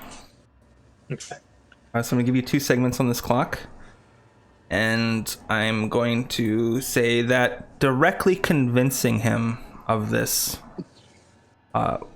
with like words and along this line of reasoning is not going to be the method of like how you convince him. He's like switches tactic, and he's like, come on, I know it's good, and my friends, however, do not. Perhaps there could be some sort of party. And he kind of like smiles as if like he's whatever. And also it's clear that like it's also clear that he's like giving you in particular and also Tyler dirty looks. What did I do? But not Sly. Yeah. Oh, just because I have a reputation, suddenly I'm interesting. Okay. It's perhaps obvious to you that the first thing that's common between you two is your heritage. Yes, I picked up on it. Believe you me.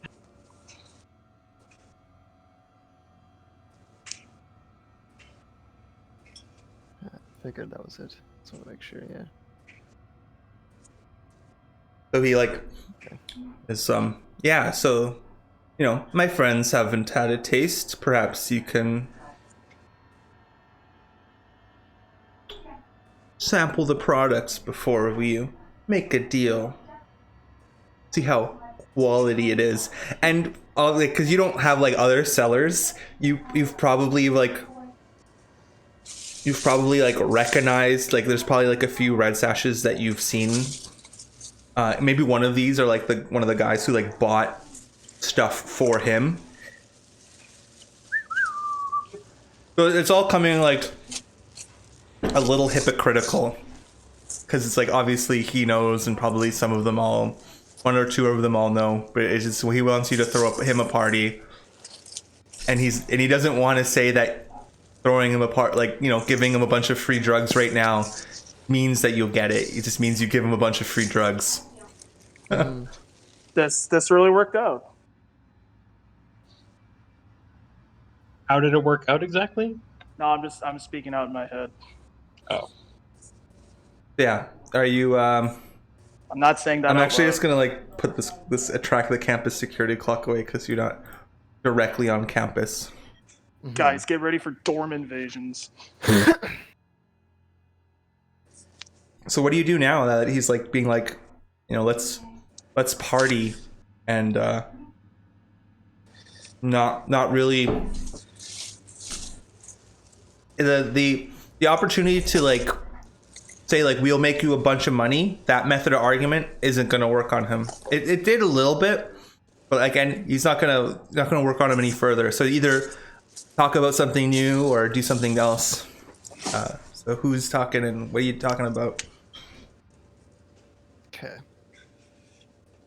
Sly is going to say, you know what? I see where you're going with this, and I think I like where it's going. But we should do this somewhere that's more opulent. Why don't you say we go back to your turf and we hold the party there? And he says, he like looks at you and he like smiles and he says, why? I just think it's nicer. I would agree, but that requires a significant amount more of party favors. And he like kind of gives you a knowing look. Yeah. I smile and say, oh, I know. Okay. And are you gonna boat there, or is he gonna like tell his friends and you guys all meet there later? What is your plan? Or are you? Wait, my goal is to get us back to Chatter Hall. Is his turf there? Like, if we go... What do you mean our goal? Well, your Or goal my is to goal. get us there? We're there. You're Oh, probably I thought we were on like our boat. you're on the boat on like one of the Yeah, but waterways we've around. taken our boat there. Like, Oh, we took our boat there. That's Yeah. what I was talking about. That's what I was worried about. Oh, boat's how we okay. get places. So you're, Sorry, I you're thought- probably like on okay. one of the waterways, like here or something, like near Okay. Charter Hall, or I maybe, thought we were at the dock for or some maybe reason. like there's there's Okay. like docks all over. So maybe like at the docks, at the edge of Charter Hall, or perhaps maybe over Oh, here okay. near like the Okay. residential area or something. Okay. Can I rewind? Yep, no problem. I apologize. I didn't realize we were there. I thought we were at the docks. No. He's like, are you gonna take a bunch of drugs? We're gonna head over, or are you need time? Like he's already trying to like.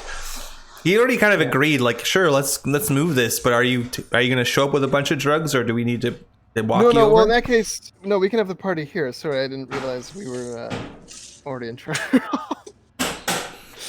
But yeah, no. I think that's a great idea. I kind of look at Red and Charnel, and I'm like, no. I mean, this guy's, of course. Like, how could we not? Like, we'd be rude not to let them sample the wares first.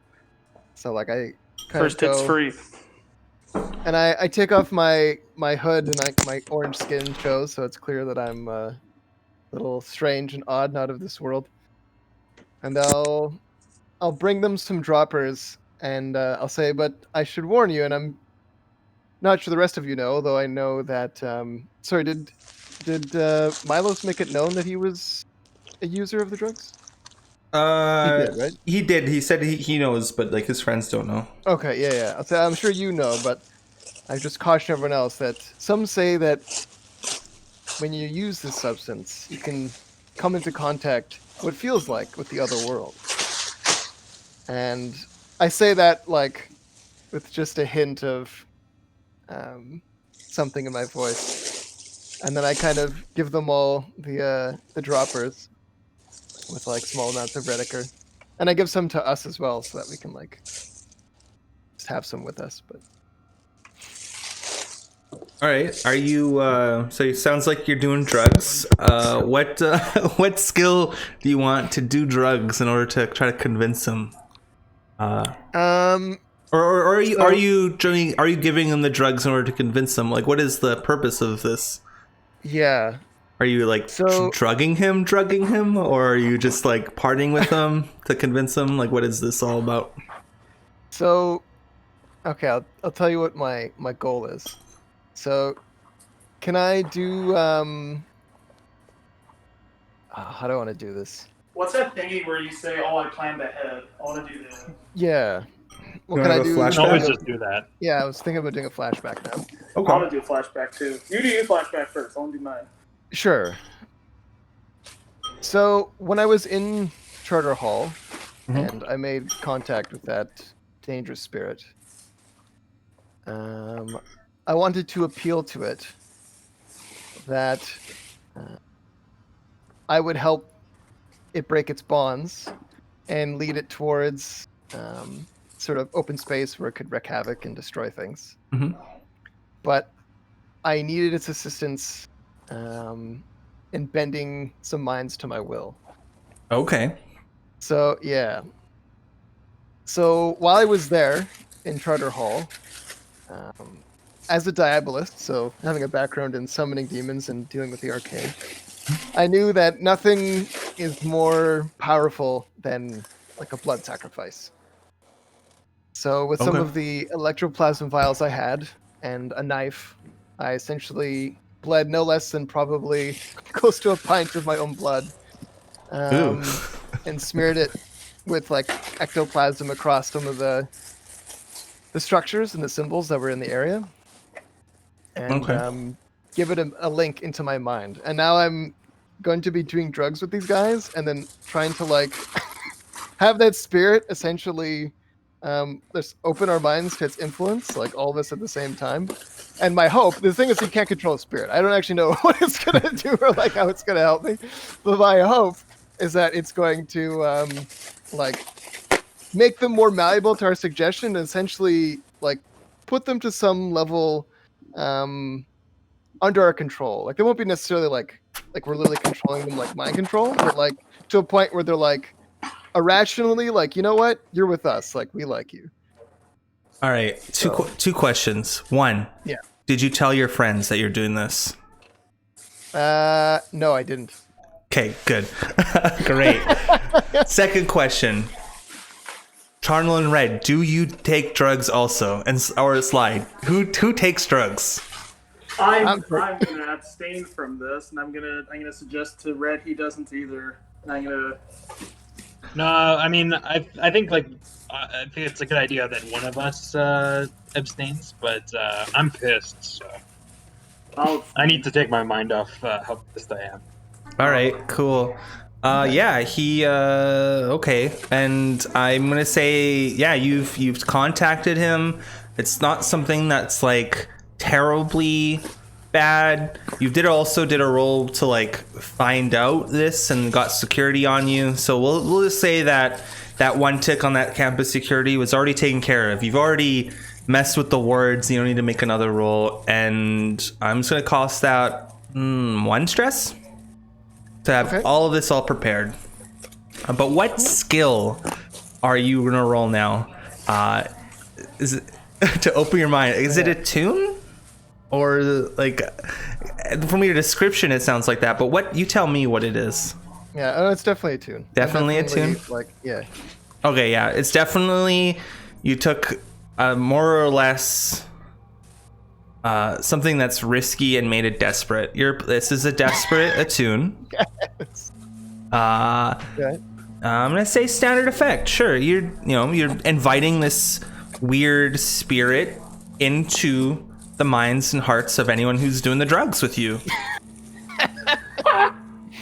So, why not?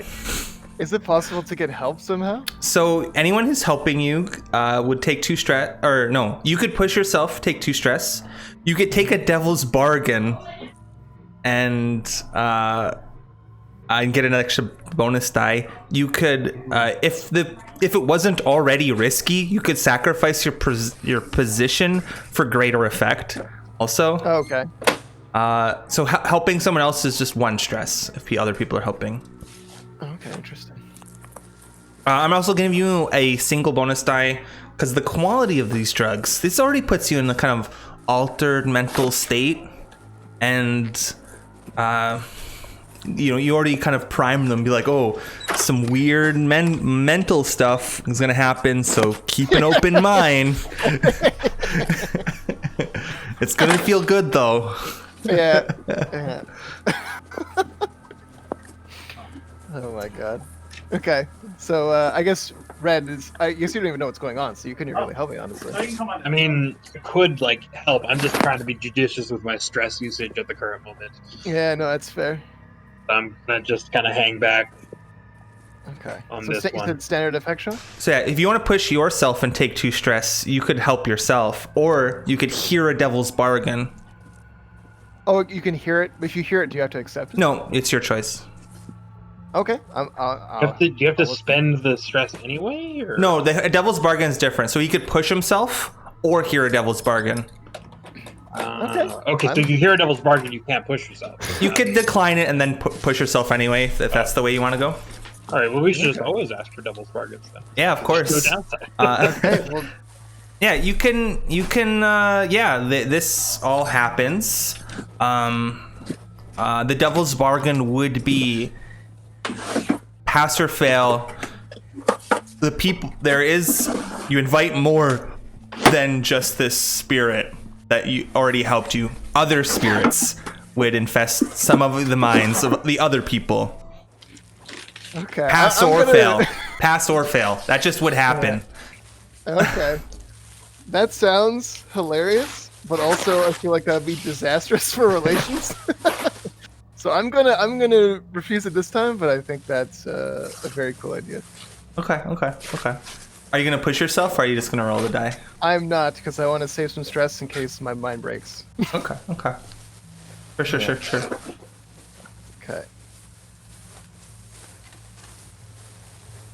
Okay. Okay.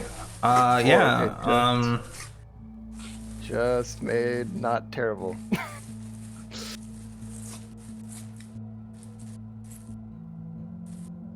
Sure. Oh my god. There's definitely a spirit, and it's probably gonna and get into Milo's head because, like, and you know what? Everyone who's done the drugs, and with Andrew's attuning, could probably see like this thing before it like actually. So as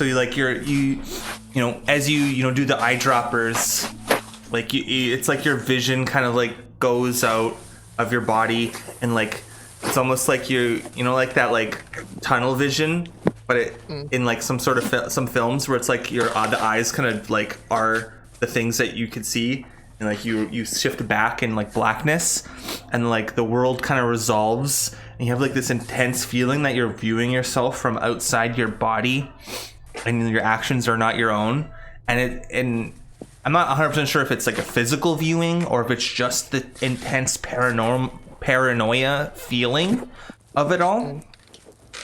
But yeah, I'm just gonna roll 2 dice.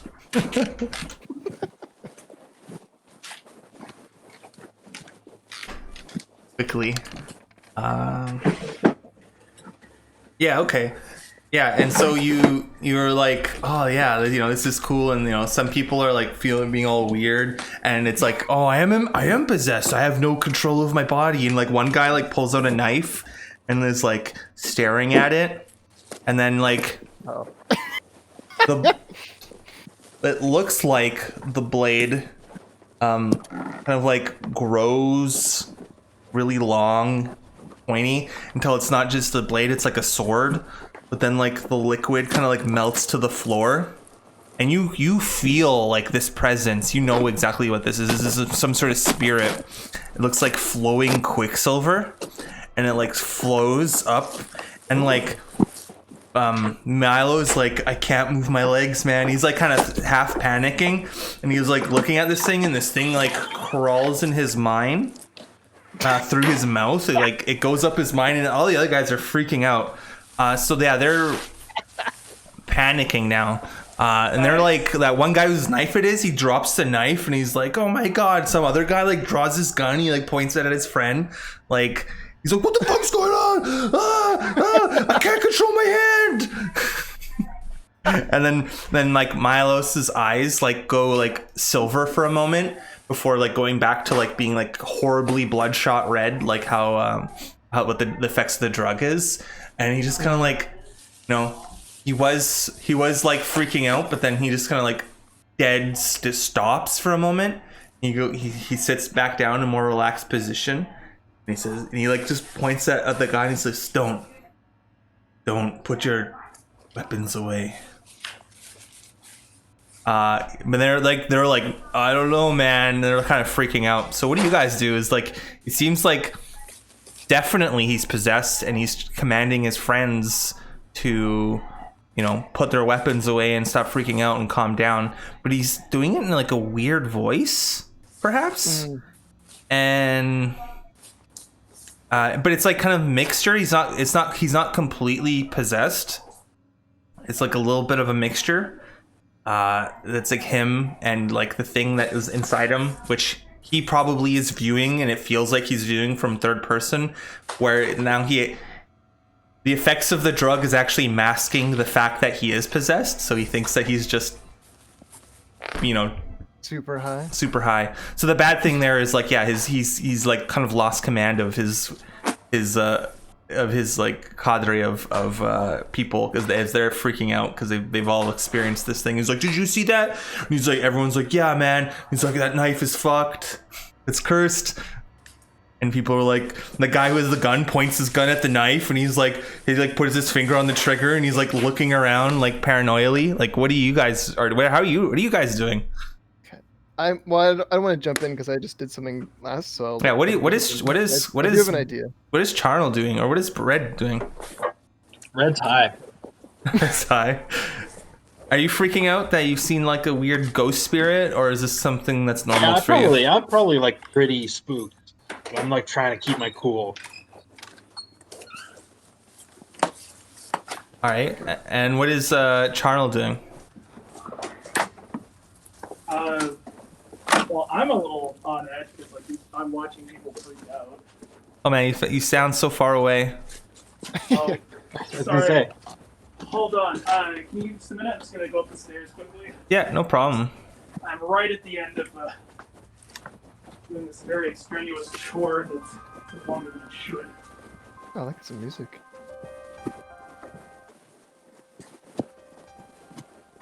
We'll put on some Kevin MacLeod, some Incompetech. Yeah.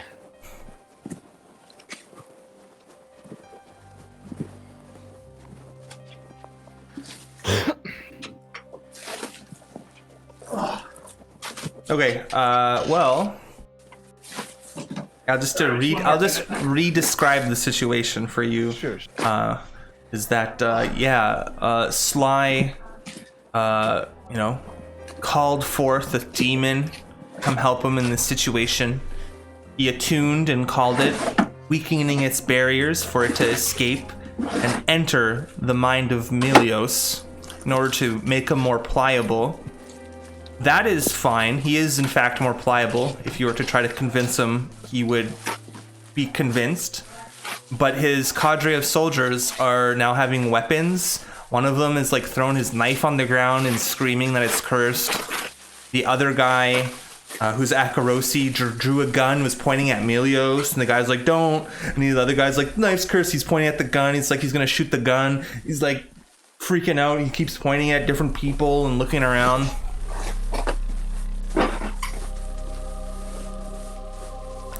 Does Charnel do anything, or perhaps Sly?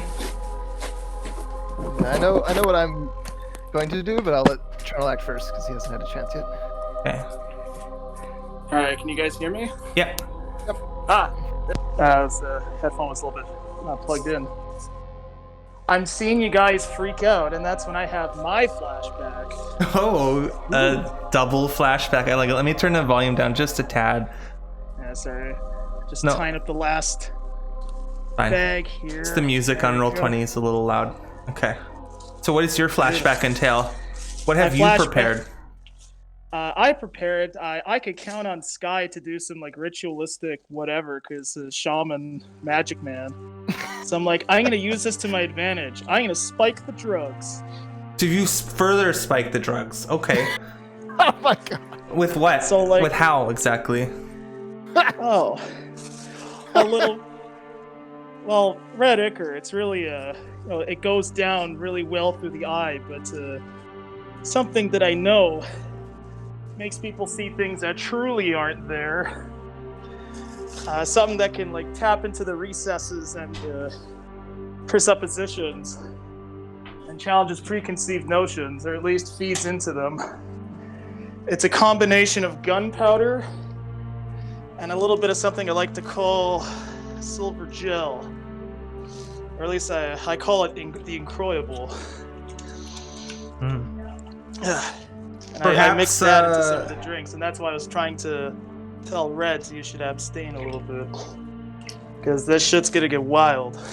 Okay. No. It's like Sky's gonna try and do his magic shit, and if that goes, my goal is that everyone will fall asleep. Ooh. I figured the gunpowder acts as a metaphysical representation of a shotgun blast to the chest. So you Sure, just sure, put sure. sleeping pills in all of the drugs. Yes. The long and the short of it. Yeah. Sure. But Oh, I'll say instead of like liquid silver, there's actually a drug in the name called Quicksilver, which further opens your mind to the ghost field. So we'll It say furthers- we'll replace the Quicksilver with that, but otherwise I like it. I like it. essentially, you just had like a very long climax, and now you're just like falling asleep now. Sure, yeah. I'm actually gonna say that this is a zero stress flashback, but we're gonna make you roll. So what roll would you do in order to spike their drinks in the past? What skill would you have used to spike their drinks? Okay. I just sat down. Okay.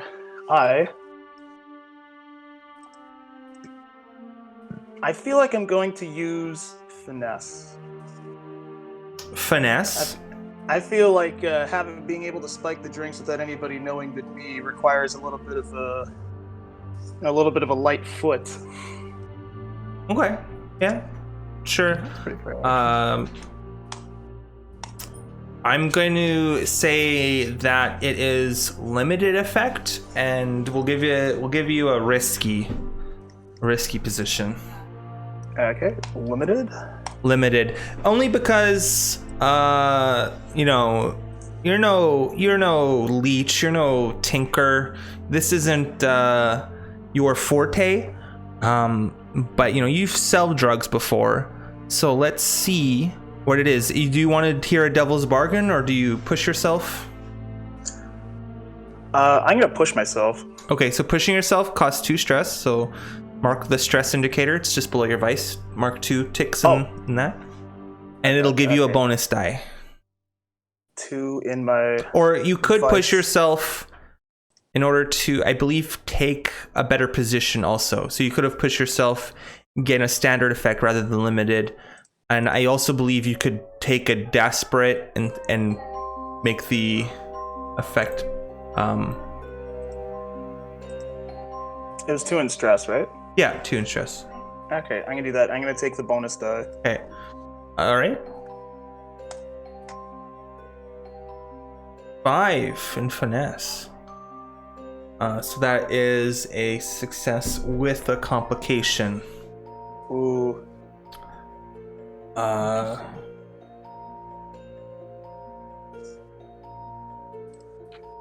The complication, of course,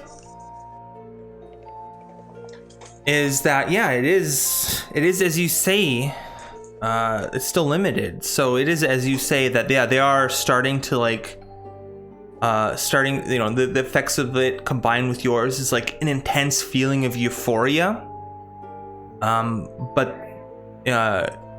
instead of like coming down and sleeping, it's more of like a muscle relaxant and like just Do they shit their calm. pants? No, they don't shit their pants, but everyone who's taken said spiked drugs sees no problem with this anymore.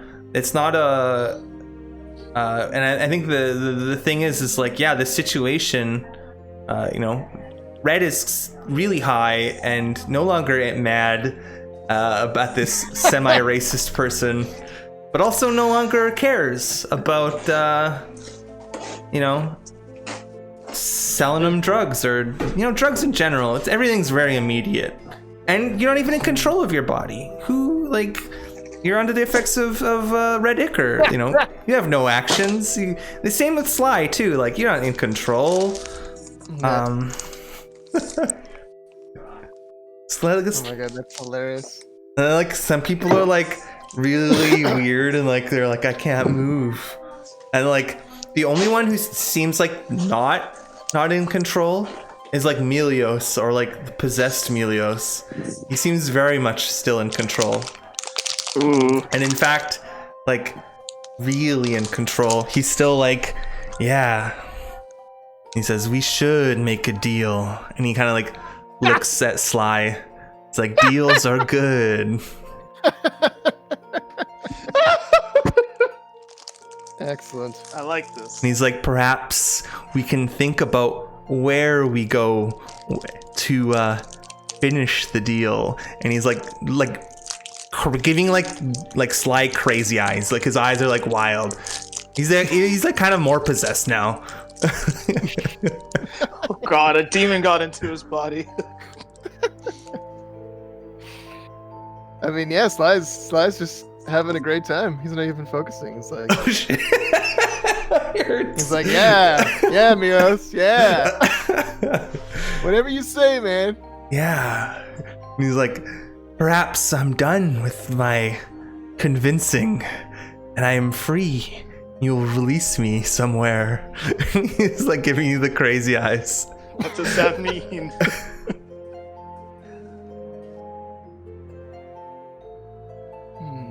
What does Red do with all this? Like, this weird man who you hated just a second ago is like obviously possessed, but I don't know if it matters to you.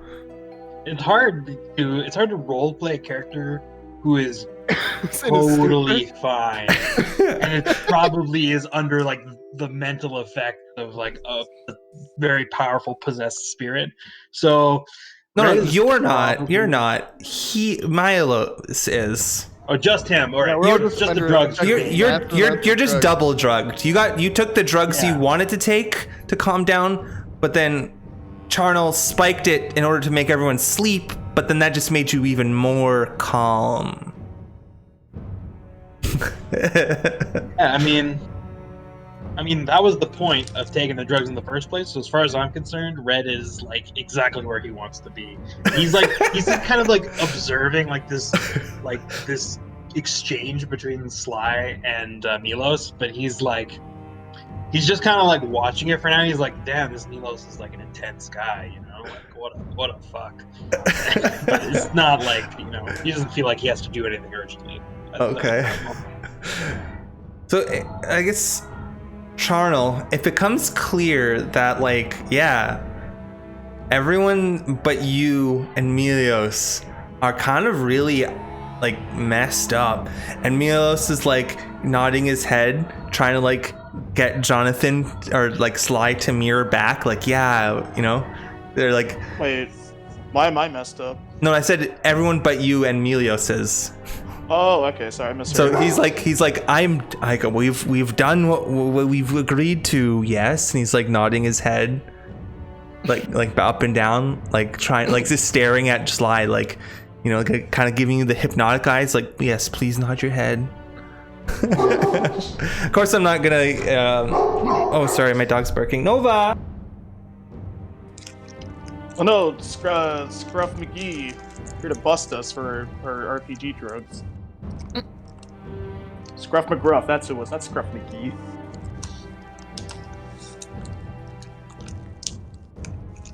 Scruff McNova here to take a bite out of crime. All right, she's calmed down a little bit. Hopefully, she's actually calmed down though. I called her over and I patted her head. So hopefully, whatever you know, young child walking a dog or whatever she absolutely hates. No, I don't know. Yeah, what do you do? Just to recap, everyone's taken the drugs. Definitely, this guy is possessed. It's like he's trying. Your drugs made him somehow more possessed, and he's trying to convince Jonathan Sly, the orchestrator of said possession, that he is in fact finished the deal and is free to do what he pleases. Yeah. So what do you do, Tyler? Like, Sly is like probably like too conked out.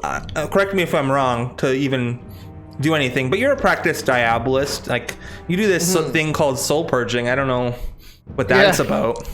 Soul purging? Yeah. Well, I have two routes I want to go, but I guess they're really the same route. It has 2 steps, I suppose. I must have missed this. I'm sorry. Missed what? Like, I don't know what soul purging is. What is this? Oh, no, that's my vice. Oh, that's yours. Okay. Yeah. Yeah, that's how I relieve stress mechanically. But yeah, no. Well, sorry, Charlie. I didn't want to steal your thunder. If you want to keep jump in while we're all kind of freaking out here. Because I think you're sort of first to act, given that we're all under the influence. I mean, you drugged us for some purpose, right? I did, yeah. What was your purpose, what was Charnel's purpose of drugging everyone? Oh, I was gonna kill everyone while they were unconscious. What? We're trying to sell things to these people. You know, in the future, Brad is gonna solemnly resolve to plan these things himself. No, because you know what? Here's what happened. They came and they attacked us. It was an ambush, and we didn't take kindly to that. We're not a gang to be messed with. No, it wasn't. No. No. That's how we'll spin it. Okay. Why are we trying to spin a mass slaughter of a gang we're trying to make friends with? The whole point of setting up this meeting was so that we could make friends with them. Well, now seeing Midas with his eyes open and being weirdly friendly and everyone just relaxed, I'm just kind of having second thoughts now. About slicing everyone's throats? Yeah. So I'm like, well, this feels like cheating now. I had a plan, and then I backed away at the last minute. So Milos looks at you and a smile on his face, and he was kind of giving you kind of a scowl a little bit earlier, not 2 seconds ago, and it's the familiar scowl of slight racial derision. But now he's smiling really wide and giving you the crazy eyes. He's like, yes, we've commenced with the deal said agreed upon. Yes. He starts right? You will tell Sly that we've finished the deal. And he's nodding his head as he's every word he's speaking up and down. He's just waiting for you to say yes. And it's, you know that he's definitely possessed by a ghost, and it's some weird ghost stuff. He just wants to be finished with the binding. I'm gonna say yeah. Yeah? And I'm gonna say we should open a restaurant together. What is the purpose of you saying opening a restaurant together? Ah, that's cool. Cool guy.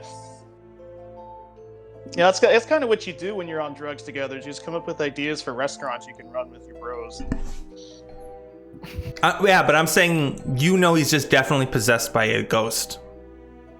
I mean in like a friendly, like we should do more business sometime.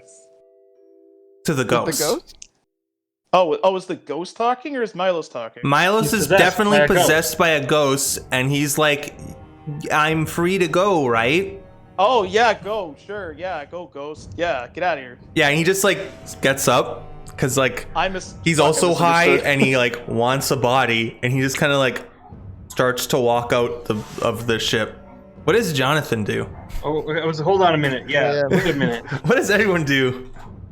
This is the one thing that Red will not allow to happen, based on that, because like the whole point of this was to sell this man our drugs, and he leaves without buying them. That's the only thing that we were trying to do.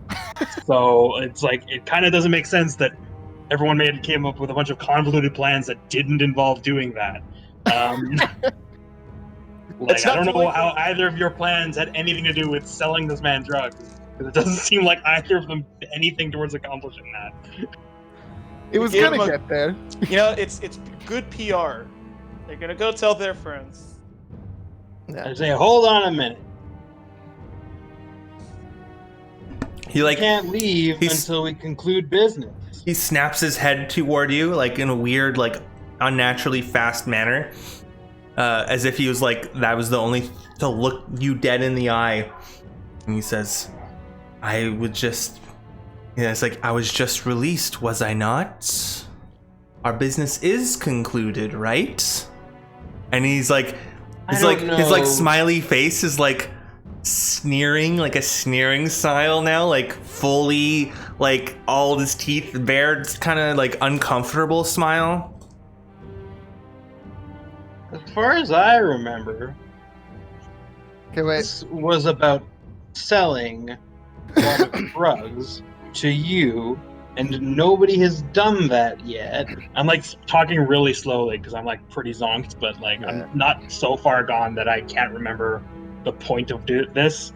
And I'm like, so unless we set up a business arrangement for us to provide you with drugs and you to provide us with money going forward, our business kind of can't be concluded. Unless, of course, you're walking out on the deal. Which you're at liberty to do, of course. And we'll leave on amicable terms. But this is a business arrangement. Are you talking to Milos or like the ghost? Or both? I'm talking to Milos. My character is like not 100% sure what's going on right now because he's been like deeply drugged, and he has no idea. Remember, he's A, not sober, and B, doesn't know that this ghost existed because neither of these things were informed to him beforehand. Yeah, but you saw a weird supernatural event happen. I mean, sure, and we're but, freaking like, out about it not 2 seconds ago before the effects of the other drug kicked in, where it's like that was completely normal. I mean, I'm aware. Like, Okay. also, like my character was not privy to either of those pieces of information beforehand. Like, both of these plans were made without my knowledge or input, so it's very difficult for me to just like suddenly pretend like my character knows about them. Okay. You know. Okay. So he's definitely not. He's just like he's thinking this is like. Meal sure he's acting weird, but he can't put his finger on why. Wait, I have another flashback. Wait. Before that. Okay. I mean, you're trying to convince Milos or the ghost that something isn't right. Our business isn't concluded. I think he's gonna get a little mad at that because he literally, like Charles said, yeah, go free, go do ghost things or whatever. He's like, I can go, right? And he's like, yeah, of course you can go. What are you talking about? And he's like, oh yeah. And then you're like, wait, no. And he's like getting kind of mad at you. What role are you using in order to, I guess, assuage the ghost or the spirit of Milos? In Milos? Huh? What are you doing? I mean, this is kind of like a sway role again, right? Like, I'm just trying to say, like, hey, you know, like if you're walking out, then, you know, that's one thing, but like, know that you're walking away without having completed the bargain that we originally set up to. Okay. Yeah, I think I'll let that be a sway. If you succeed, he'll sit down and the ghost will try to prompt you guys to talk, and if you anger him, the ghost is going to be like, I'm a ghost. Ghost things, I guess. I want to interject and say I bet you could go to the bathroom. What? He didn't ask to go to the bathroom. He has to be a go, period. But whatever. What's my role, Sean? Whatever you want. Whatever you. It's probably risky, and I think standard. Maybe the ghost. Okay. The ghost will listen. Like you. Yep. Some of its summoning is predicated that it fulfill this thing, and he was like, I think I did it, right? I don't know. I have no concept of time. And Sly was just staring at him, dead face. Oh. Yeah. Okay, so you do. Why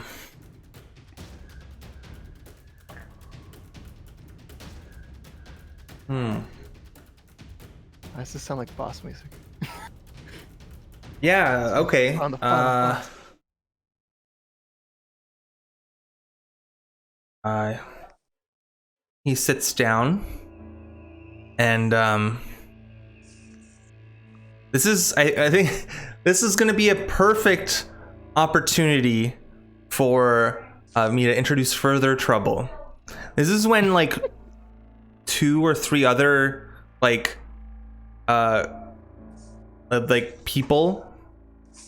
people red sashes, they're like walking down, and they see some of like their red sash leader like look around weirdly and sit down and like back in the boat like through one of the ports, and they enter the boat. This is like Charnel hears like 2 people and like, hey Milos, you okay? And they're like 2 people, like 2, yeah, they'll say 2 people. They like enter the boat and they kind of come in, and like everyone but Melios and Charnel's completely fine. Melios is smiling like a maniac and kind of sneering at Red like, okay, let's do our business then. And Sly's just like staring. So what are we doing here? I think Sly wanted to jump in maybe? Well, yeah, no, so I was thinking, well, I don't know if it's too contrived, but I was gonna kind of like agree when he was like suggesting that his business was done, since I was like under the effects of the drugs. I was gonna agree, but then I was thinking that when I made that agreement and I sensed his presence leaving, that my diabolistic training would kind of snap me out of it, and I'd realize that like I had just fucked up, and then try to like salvage it basically. But that's kind of like a 2-step process, so I don't know. I mean, well, you can just say that happened when I stood up. I was like, hey, wait. Yeah. You're role playing. You Role-playing your character. did. No, I know, but I'm trying to think like you determine how bad these drugs are. I know. Before, when I was like, the consequences, you're all drugged up and messed, I knew that you would overplay it and be like, I have no mind. But I let it be vague enough then. But I'm going to remind you now that you're saying you want your control back your character. Yes, of course, take it whenever you want. Okay, Obi sits back down. So possessed Milos, that is the spirit with Milos's body, is sitting down. And then there's 2 red sashes that enter the boat. Yeah, like 2 new ones. So now there's like 2 other guys, and they're like kind of like a weird concern, like what the fuck is going on here? Kind of looks on their faces. I'm already standing up. I'm like, never fear, we're conducting business. And then just turned to like Sly, who was kind of like motioning that he was going to do something. Sean, can I make a resolve roll to try and shake off the effects of the poisoning? Sure. Yeah. I mean, I was just gonna say you could like act like semi-lucidly while being. But yeah, if you want to make some sort of resolve roll, I would allow that. I would say, let's say risky, because I think I know what kind of consequence would happen, and we'll give you a standard effect. Make a resolve roll. Oh, okay. Oh wait, no, I was thinking like a resistance roll. Or is that not something I can do? Yeah, whatever. Or you just want to resist the poison? You could just resist it. Yeah, resist, Yeah, and then like a resolve roll to resist. Sure, yeah, 6 minus the harm or whatever, or 6 minus the stress you roll or whatever, the number, highest number, and that's the amount of stress. So no harm. You just are no longer poisoned. If you want to be like completely sober now, go for it too. Okay. I don't want to be completely sober because I want to still have connection with the spirit. I mean, but I'll- I mean, he's right there, so it won't be that hard. Just open your you mouth. don't need to do drugs to do your soul purginess. So Okay. you can- Okay, sure. Yeah. I'll shake off the effects of the drug. That's really cool. And then I'll be like, holy shit, like, this is not what I thought I gave everybody, but okay.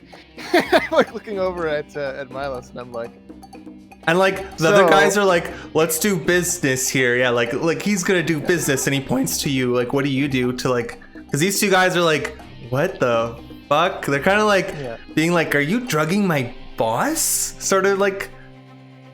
say, no, we're here sampling the wares that you are now acquiring from us to be sold at Chatter Hall. Milos, isn't that right? And I get up to shake Milos' hand. Milos like robotically puts his hand out to be shaken, and he like stops sneering a little bit, and he's more like just smiling back to normal. And he's like, yes, that is correct. Shake hand. So what are you rolling here? What do you I almost do? want to say like perform, but I guess it would be sway to convince the two red sashes that like this is a real deal and like this is an official deal. Like Exactly.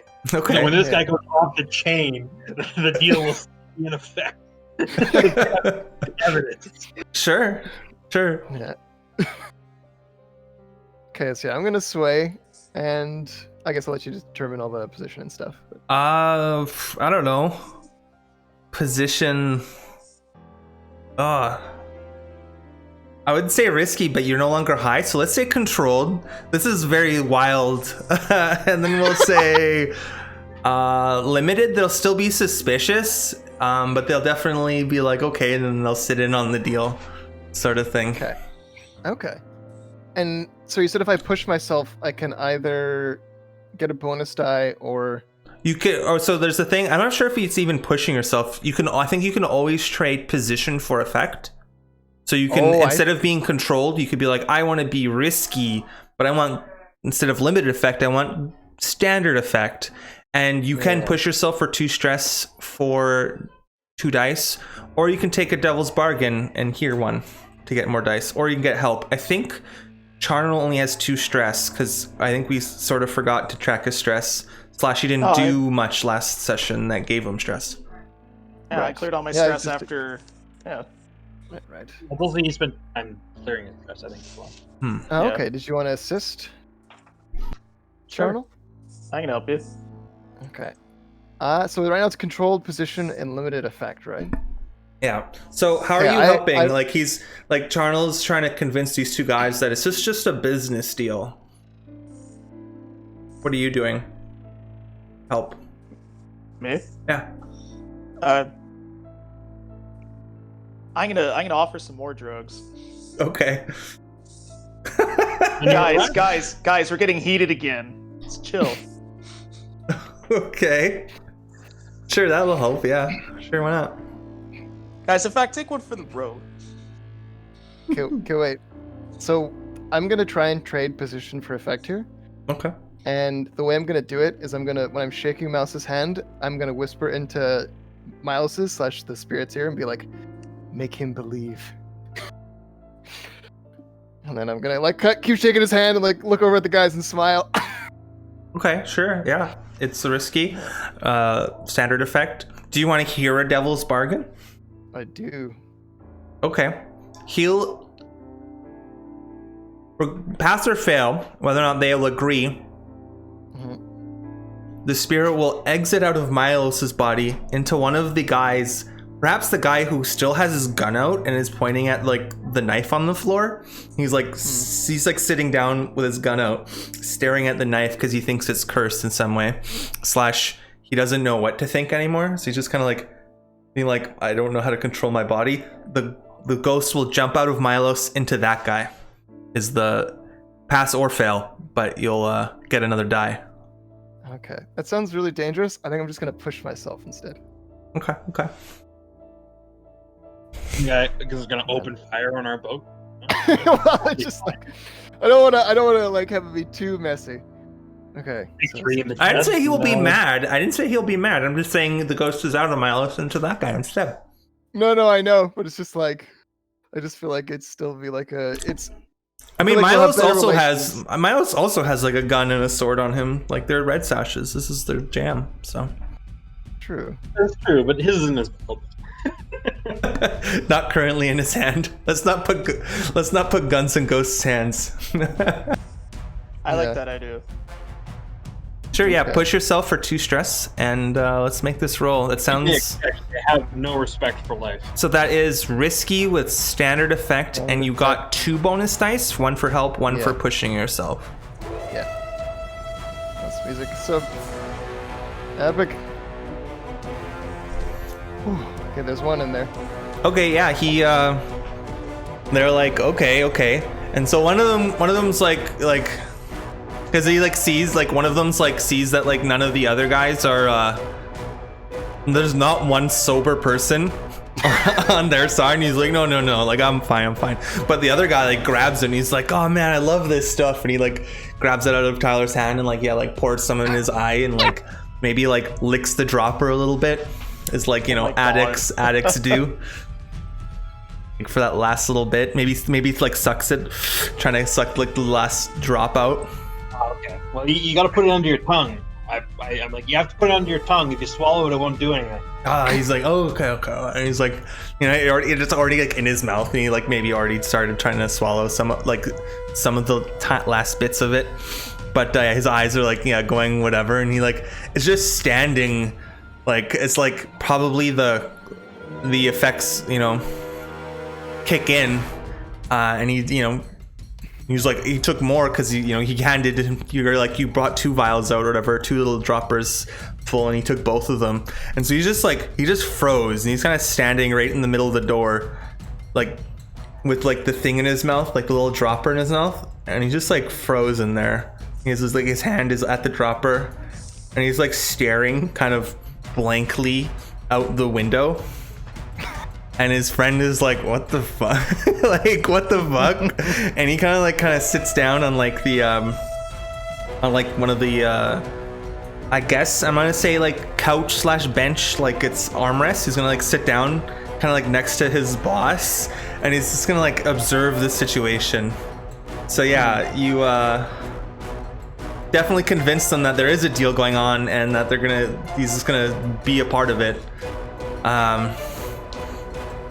So Milos looks at you and he's like, yes, there is a deal going on. Of course, the ghost Milos is freeing to like convincing that like, yeah, he thinks there's a deal going on.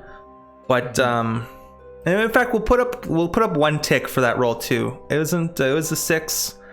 It wasn't like a crit or anything, but we'll put 1 tick up because, as the more times the ghost says there's a deal, the more convinced Milos, as a third-party viewer under the effects of Red Ichor, thinks that this is completely normal.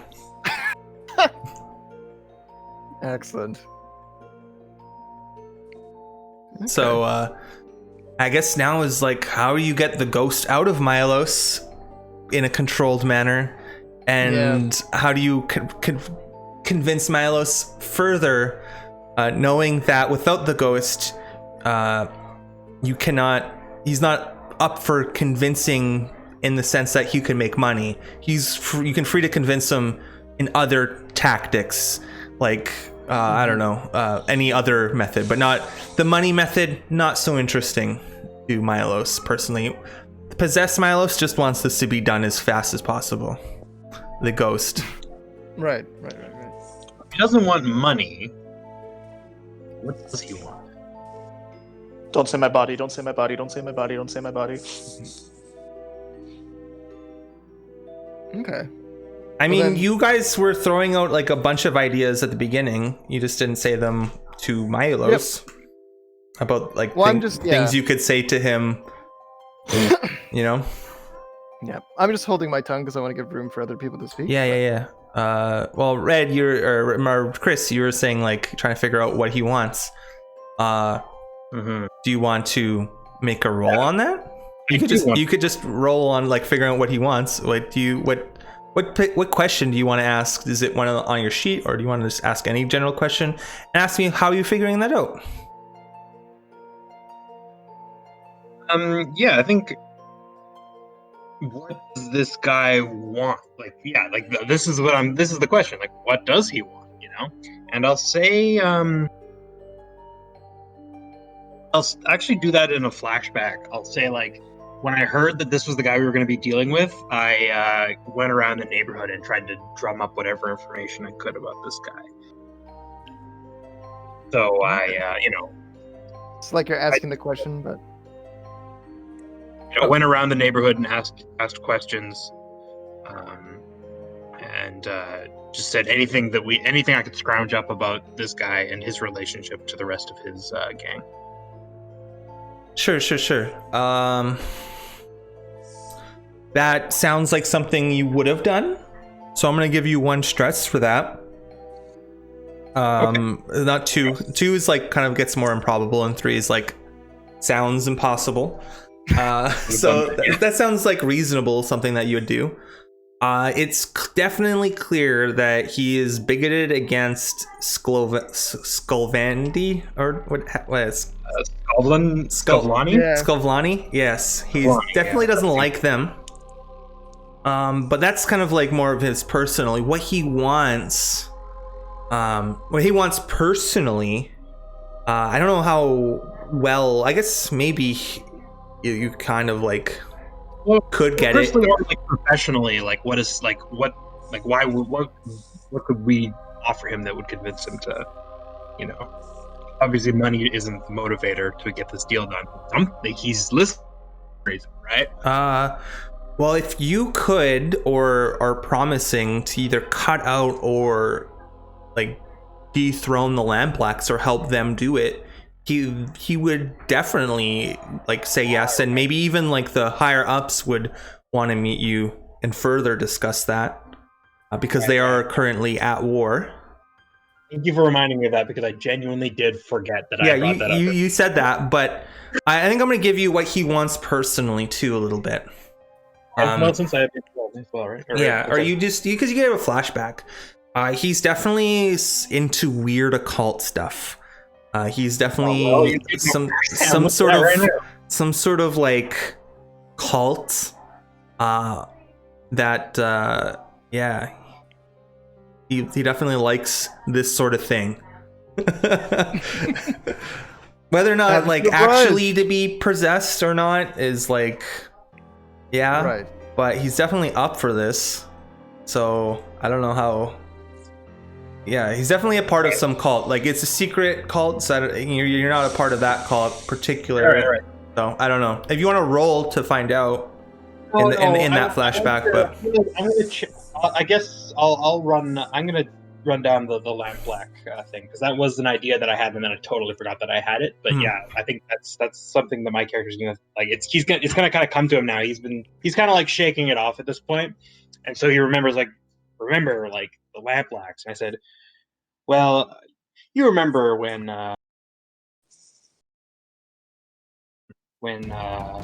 Lydra set up this little meeting of ours? I don't know if she told you about what we've been up to recently. I have a funny feeling that she did. Lydra, she's so conscientious. And genuinely trustworthy, but, she probably, I would imagine, got you here because you know what we did to the Lamplacks. You know that we hit them hard. And you know that if we continue this working arrangement, we could collaborate on issues of that nature going forward.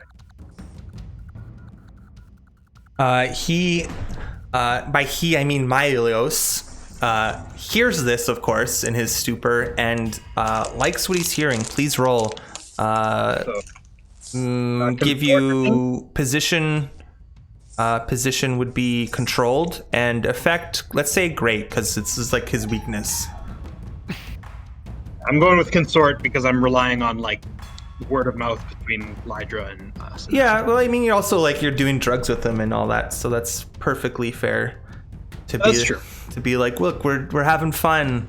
You're all high and stuff like you like. That's true. That's true. I think it's perfectly fair to say consort. Yeah. All right, 6. Ooh, yeah. We'll fill up 2 more. Oh, let's say 2 more slices. Yeah. Well, that lasts a little bit. Cause you know what? I'm gonna say 3 slices. I think 6 is actually 3 slices when you fill things up.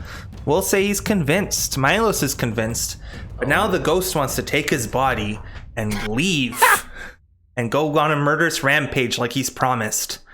He's like, yes, agreed. And he's smiling, shake your hand. And he's like, come on, everyone clap. It's celebration. Huzzah. And like that one guard who was like kind of on edge, like cools down a little bit. Like, okay, maybe they were just doing drugs. Okay, maybe this wasn't as weird as I was. And that's when like the guy who has the gun, like kind of was like, yeah, he like, you know, points it in the air and like wave it. And everyone's like that guy who's still not on drugs is like, whoa, what are you doing? He's like, I don't know. And he kind of freezes. And that's like when the guy who's like who took the double dose just kind of like starts drooling. And like his hand like comes out from his mouth and kind of like goes down. He's just drooling. But yeah, like everyone's agreed and everyone's like happy. And the mouse is like, all right, now, Sly, we're gonna go to the place you said. And he stands up and he's like, come on, Sly.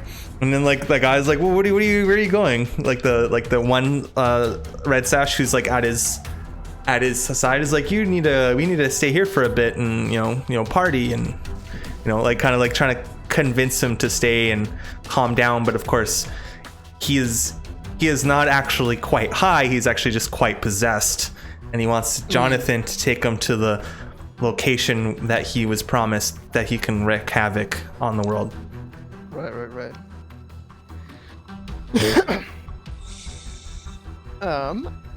I'm actually going to see an opportunity here, and I'm going to turn to Charnel and say, like whispering in his ear, so it's try not to be overheard by everyone else, and say, Charnel, if your desire for violence is still inside of you, I know how it can be sated. And I guess you can. I don't want to make this a PvP thing, but I will proposition Charnel with the offer to take on the spirit and then like go and wreak havoc in its name. Fight the spirit? No, to let the spirit take you over and then go and destroy things. So it's not Milos out there destroying things and like creating like a complicated relationship between the two of us. It's just you, like making our gang look even worse, like wreaking untold havoc. Wouldn't we wait? What is he destroying again? Whatever he wants to. Wouldn't it benefit us if he looks like a crazy man out there? Like Milos? Yeah. It would be harder to explain to his goonies. Well, it'd be like But- we had a pleasant meeting, then Milos went fucking nuts and just broke a bunch of stuff. I mean, this went about as well as you would hope that meeting went. There was witnesses, but if Milos goes and is now convinced and takes it higher up, there would be more further opportunities to pursue. But if Milos is in jail because he went and murdered a bunch of people, he wouldn't be able to do that. Why would we just contain Milos? Why am I letting the go? Well, like, No, it's the ghost. The ghost. Yeah. See, the thing is Jonathan actually wants to let this ghost go free and wreak havoc. Yeah. So Okay. That's what Sly is trying to think of. Here's what I'm gonna do. I'll take the ghost. Give me the drug. Knock me out. So we'll save both of our reputations. Well, it's not gonna work that way, I don't think. Oh. If you take this drug and open your... I better work. What's that? mean, you can roll for things, right? Wait. Well, yeah, I mean that's true. That's true. Let's just all have this. This is a little. You're weirding out the guy who's like being like, okay, like, you know, I'll stay here, and then like you're weirding out like the one guy. Let's say he's like Akarosi, who has like a red sash, and he's like, what, like, where are you going, boss? Like, what is he talking about? And these two guys are like off in the corner whispering to each other. And he's like, what the what? Okay, just I'll take the ghost. You just hit me with a big frying pan, okay? It'll be hilarious. Save both of our reputations. Make it a bit. It'll be funny. I mean, I'm at a deal. This ghost is gonna wreak havoc. So, are you comfortable wreaking havoc with this ghost? Sure, I'll wreak havoc with the ghost. I guess do that. That's fine. You don't have to. If you don't want to, I can do it. Yeah. So since your mind, since your mind is still open, the ghost, you know, being in your mind is like, yes, I'll take his body. Yes, like, let's go. You know, Sick. we've done. Okay. Are we done? Are we done here?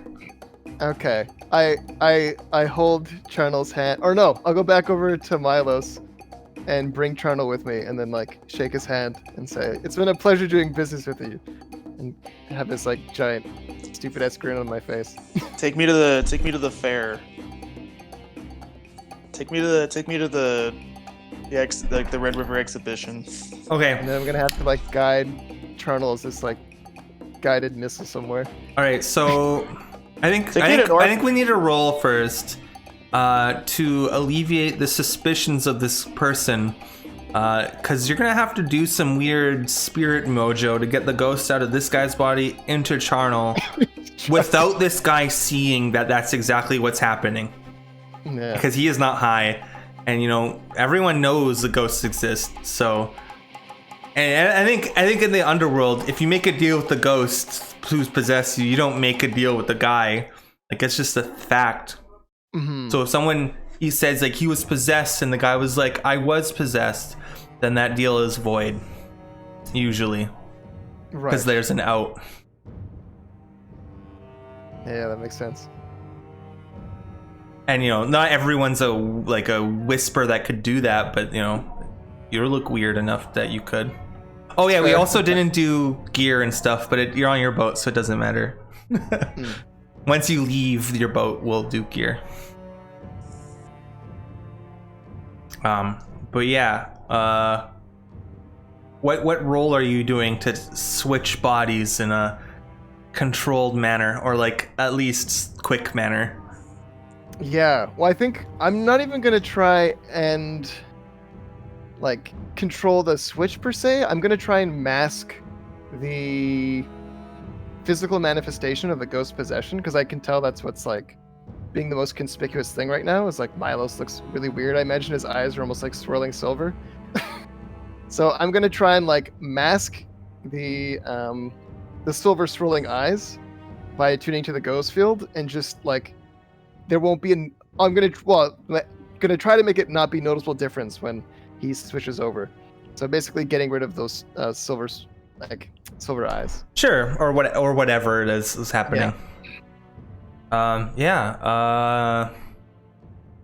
What skill are you using to do that? Do you have a special Attune. ability? Okay, attune. I don't, just a ritualist. Tuning with the ghost field. Sure, that sounds desperate. Okay. And let's give you a standard effect. Sure, you can mask that. That sounds something like you could do. Okay. Charnel, do you want to help me by opening your soul to the ghost or something? Oh my god, buy me dinner first. Yes, I opened my soul. Okay, you're gonna mark 1 stress on your sheet, Charnel. I'm gonna need the fucking. This like, is This is stressing you out. I need that AR porn afterwards. This is that good shit. All right. Oh my God. Sly, what are you doing? Okay. Well, yeah, I'm gonna try and make it so the one sober guy in the room besides me, I guess, and Charnel doesn't actually observe any dramatic effect. You want to hear a devil's bargain? Yeah, sure. All right. Here's my devil's bargain. The ghost just manifests without a body, without the need of a body. And the roll would be whether or not it seems like it came out of him or not. So if you succeed, it would seem like it didn't come out of him and it's just here now. And you have to, and like that guy would be is like, the ghost just showed up. If you failed, the ghost is like, he pulled a ghost out of my boss, and like,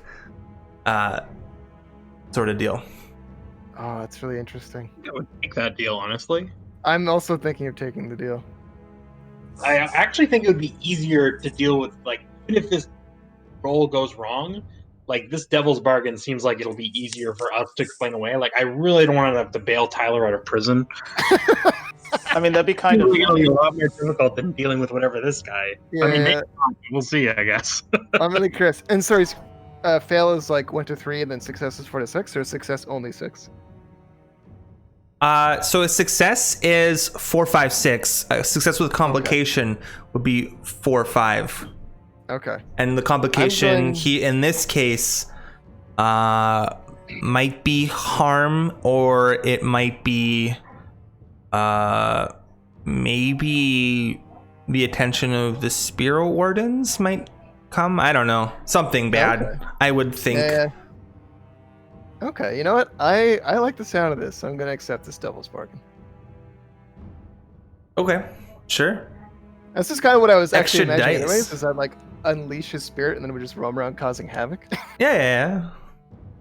I know. You didn't, it was like, ooh, cool. Yeah, no, definitely, like, the air goes dim.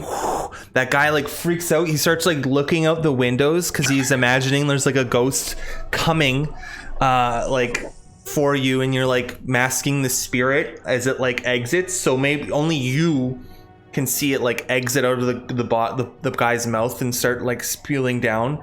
And, you know, you're, like, channeling the ghost field, empowering it. And, you know, you maybe, because, you know, it was a devil's bargain, maybe you weren't intending, maybe you were fully intending it to go into charnel. But you were just, like, you know, have all the, like, you were just pumping so much of your energy into it that it's like all of a sudden lightning crack, the lights kind of, well, I don't know if it's like a lamp. Maybe it is a lamp. What kind of lights do you have? Do you have a lamp, or do you have electro power, or like electricity? Do the lights go out temporarily and then come back on? There's a ghost, or does the light blow out and there's this like a shadowy figure? You have like fairy lights strung up in here. This is like our lounge, you know, to be like cool.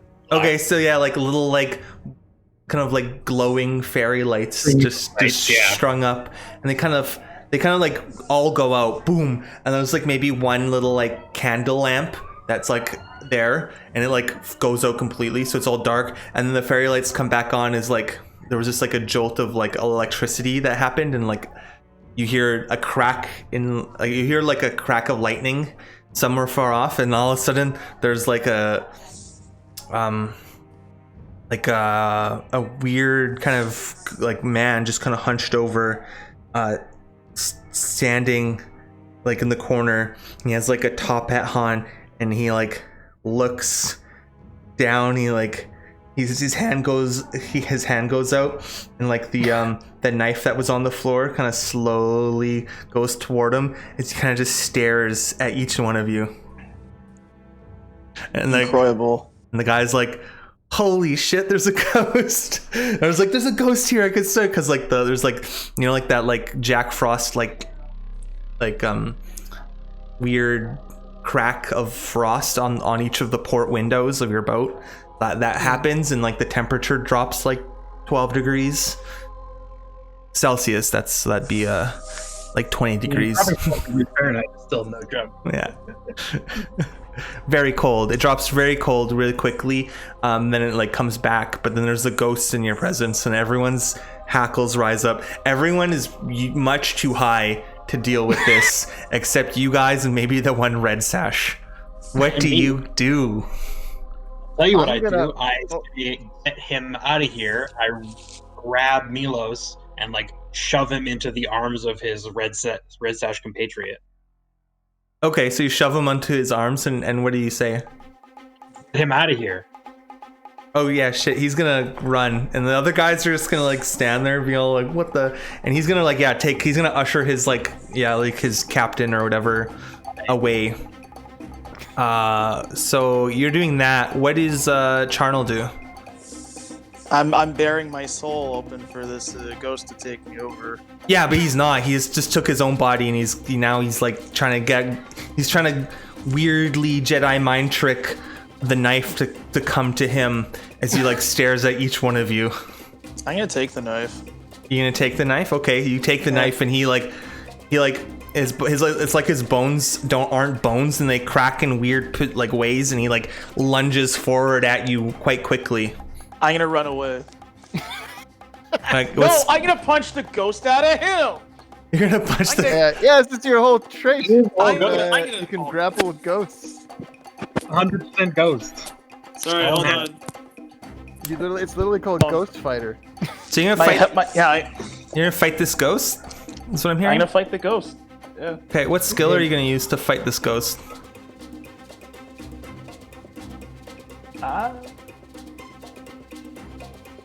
It's hilarious. I can just summon ghosts and Is Tyler it- can fight them. Is it skirmish? Does a skirmish count as a fight? Yeah, I that's wanna like a fight- hand-to-hand kind of close combat-y kind of skill. Sure. That's what I'm gonna do. Yeah. Yeah. Are you gonna use any weapons, or are you just gonna use the knife I'm you use found? I'm gonna use the knife I found. Okay.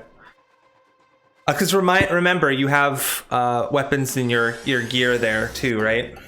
That is true. Yeah. Anything with the word "fine" usually means more dice. Oh, that's right. But okay, yeah, you're gonna use that. You use that knife, sure. Wait, where is my gear? I'm just looking at it now. I don't. It says is it, like, a items. blade or two? It's items. Oh. It's right beside you. John, the ones in the gray box, those are like. Are Those are class They're specific. class-specific.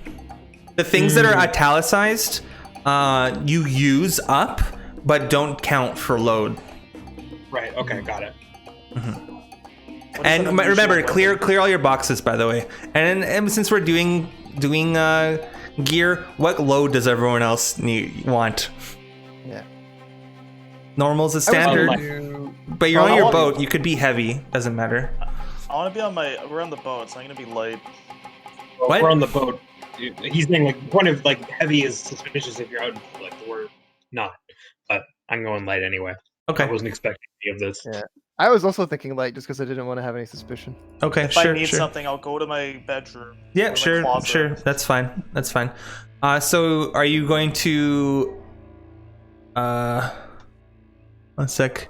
So you may imbue your hands, melee weapons, or tools with spirit energy, and you gain the. So your hands. What's your hands do when you use this, and then, or weapon, or what are you doing, and how you fight this ghost? Because this ghost is coming at you now that you grabbed it. You have like a split second to narrate your cool spirit weapon power, how you like fight ghosts. And you also have an additional knife to try fight this ghost with, or any other weapon you have. My hand. Here's what happens. My hands become this kind of viscous liquid that moves to however I feel, and the knife absorbs into my hand. And the ghost is not going to know where the dagger's going to come from because I'm going to clap my hands together as he comes at me. Okay, sure. I mean, that sounds cool enough, and sounds amazing. So let's roll that dice. It's going to be definitely a risky thing. Yeah, risky. I would have said desperate, but you're a spirit fighter, so it's just risky. And yeah, it'll do standard effect. You know how to fight ghosts. You're a spirit fighter after Yeah. all. Does anyone want to help? Does anyone want to trip him or like put Legos under his feet? I want to, but I'm so stressed. Yeah, so basically I don't know how they would they don't have the spirit fighter trait. It's manifested in the real world, but it's not quite here, I guess. So or not, it's not quite tangible. It still can like move through things or what have you. But yeah. Okay. I guess yeah. Okay. Ooh, cool. Yeah. Yeah. So describe how you severely injured this spirit. So you clapped your hands, and what happened? Like the knife, like flew out of your hands, or flew out of like the spirit place you've put it in, at the ghost, and then what? So when my hands are together, the ghost is coming closer and closer to me. I pull my hands apart. You see kind of like this webbing between them, like this ropey kind of gross looking texture. And you don't see the dagger. And as soon as he gets close enough, that's when he realizes the dagger's behind him, because it went down my arm, behind my back, and skid across the floor to loop around and hit him in the back of the neck. Oh, cool. Yeah. He's definitely like, boom. His like neck now flops, and he like is gonna rake you, with some harm. Oh goodness. But you know, his hand kind of like stops inches from your face, as like he like I don't know how to describe this, but I guess gets absorbed back into the ghost field because you've weakened his spirit energy. He's now going to be a free spirit, but he's not longer going to be like manifested. He's going to be more of like an echo in the ghost field rather than like a spirit. You've defeated him in this way.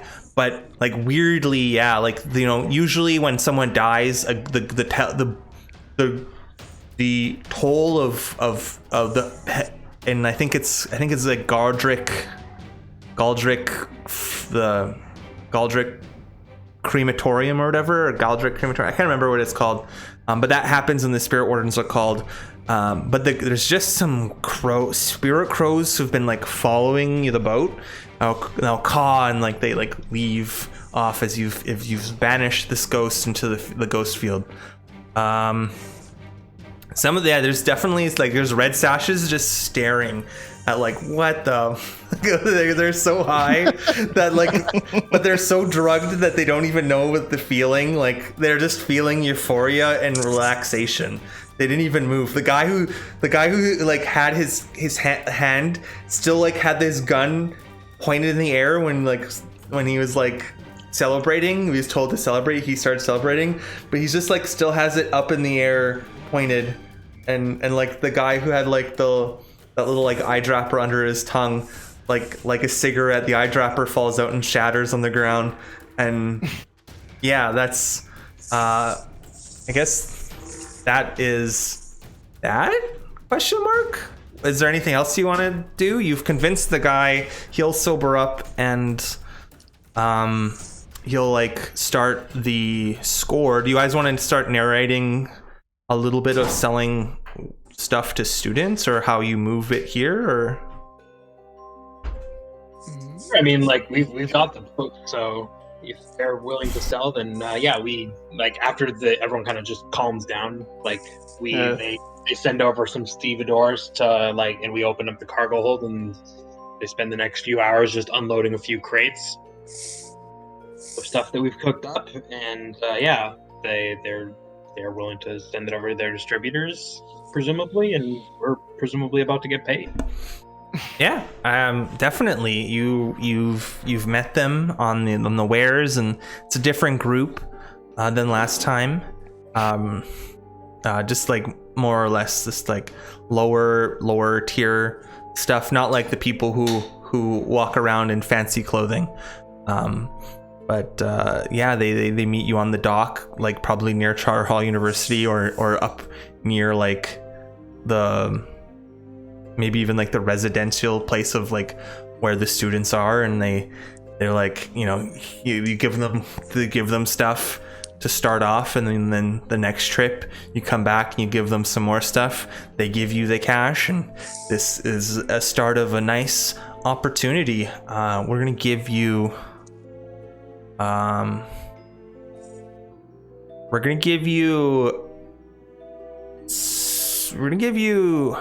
think I was gonna say 6, but maybe I want to give you 8. This is like, you know, you're still there's plenty of students here who were willing to pay for your high quality drugs. 8, it'd be a big score. Serious loot, sure. We'll give you 8, but All right. you got you're basically you entered another agreement.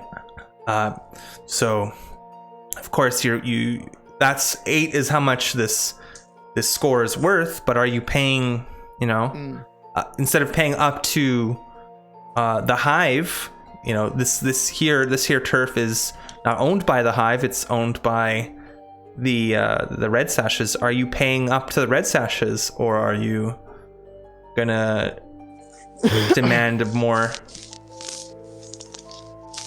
I think we should pay up. What do you guys think? I mean, yeah, no reason. Like, let's get more friends because we have enough. That's Okay. what I'm thinking too. It's like we need to stop getting people to want to kill us. Okay. So you pay I was 1. thinking- Yeah, I like that. So you're paying 1 to maintain the relationship. Are you paying 2 to actually get them on your side? Might Yeah, you I think so. Okay. Personally, Are you gonna pay Lydia your contact in order for her to broker this deal? absolutely.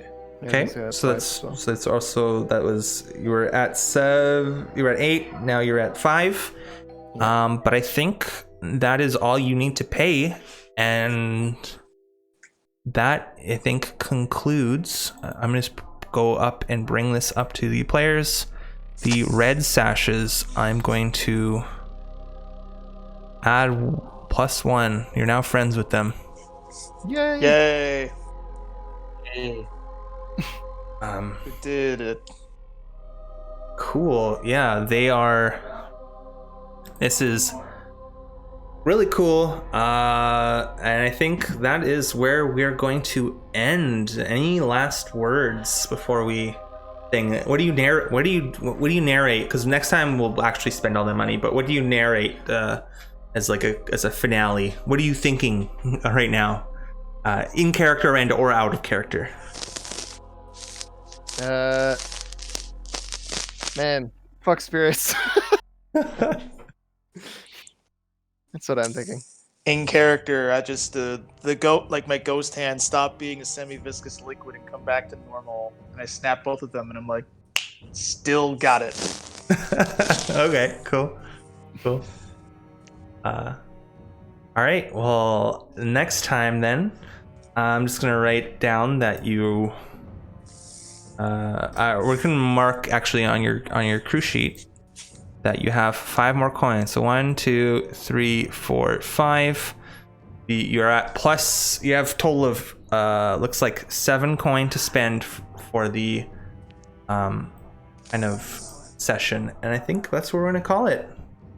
Next time will be recovery and or free play, where we look for the crew, or not the crew, look for an idea, a hook again, but we won't have time to finish it, so we'll really try to milk all the actions, and I'll give you plenty of things, and perhaps instead of just 1 question each for the casing, each score, well, you can maybe ask a couple of questions or whatever, however you want to go about it.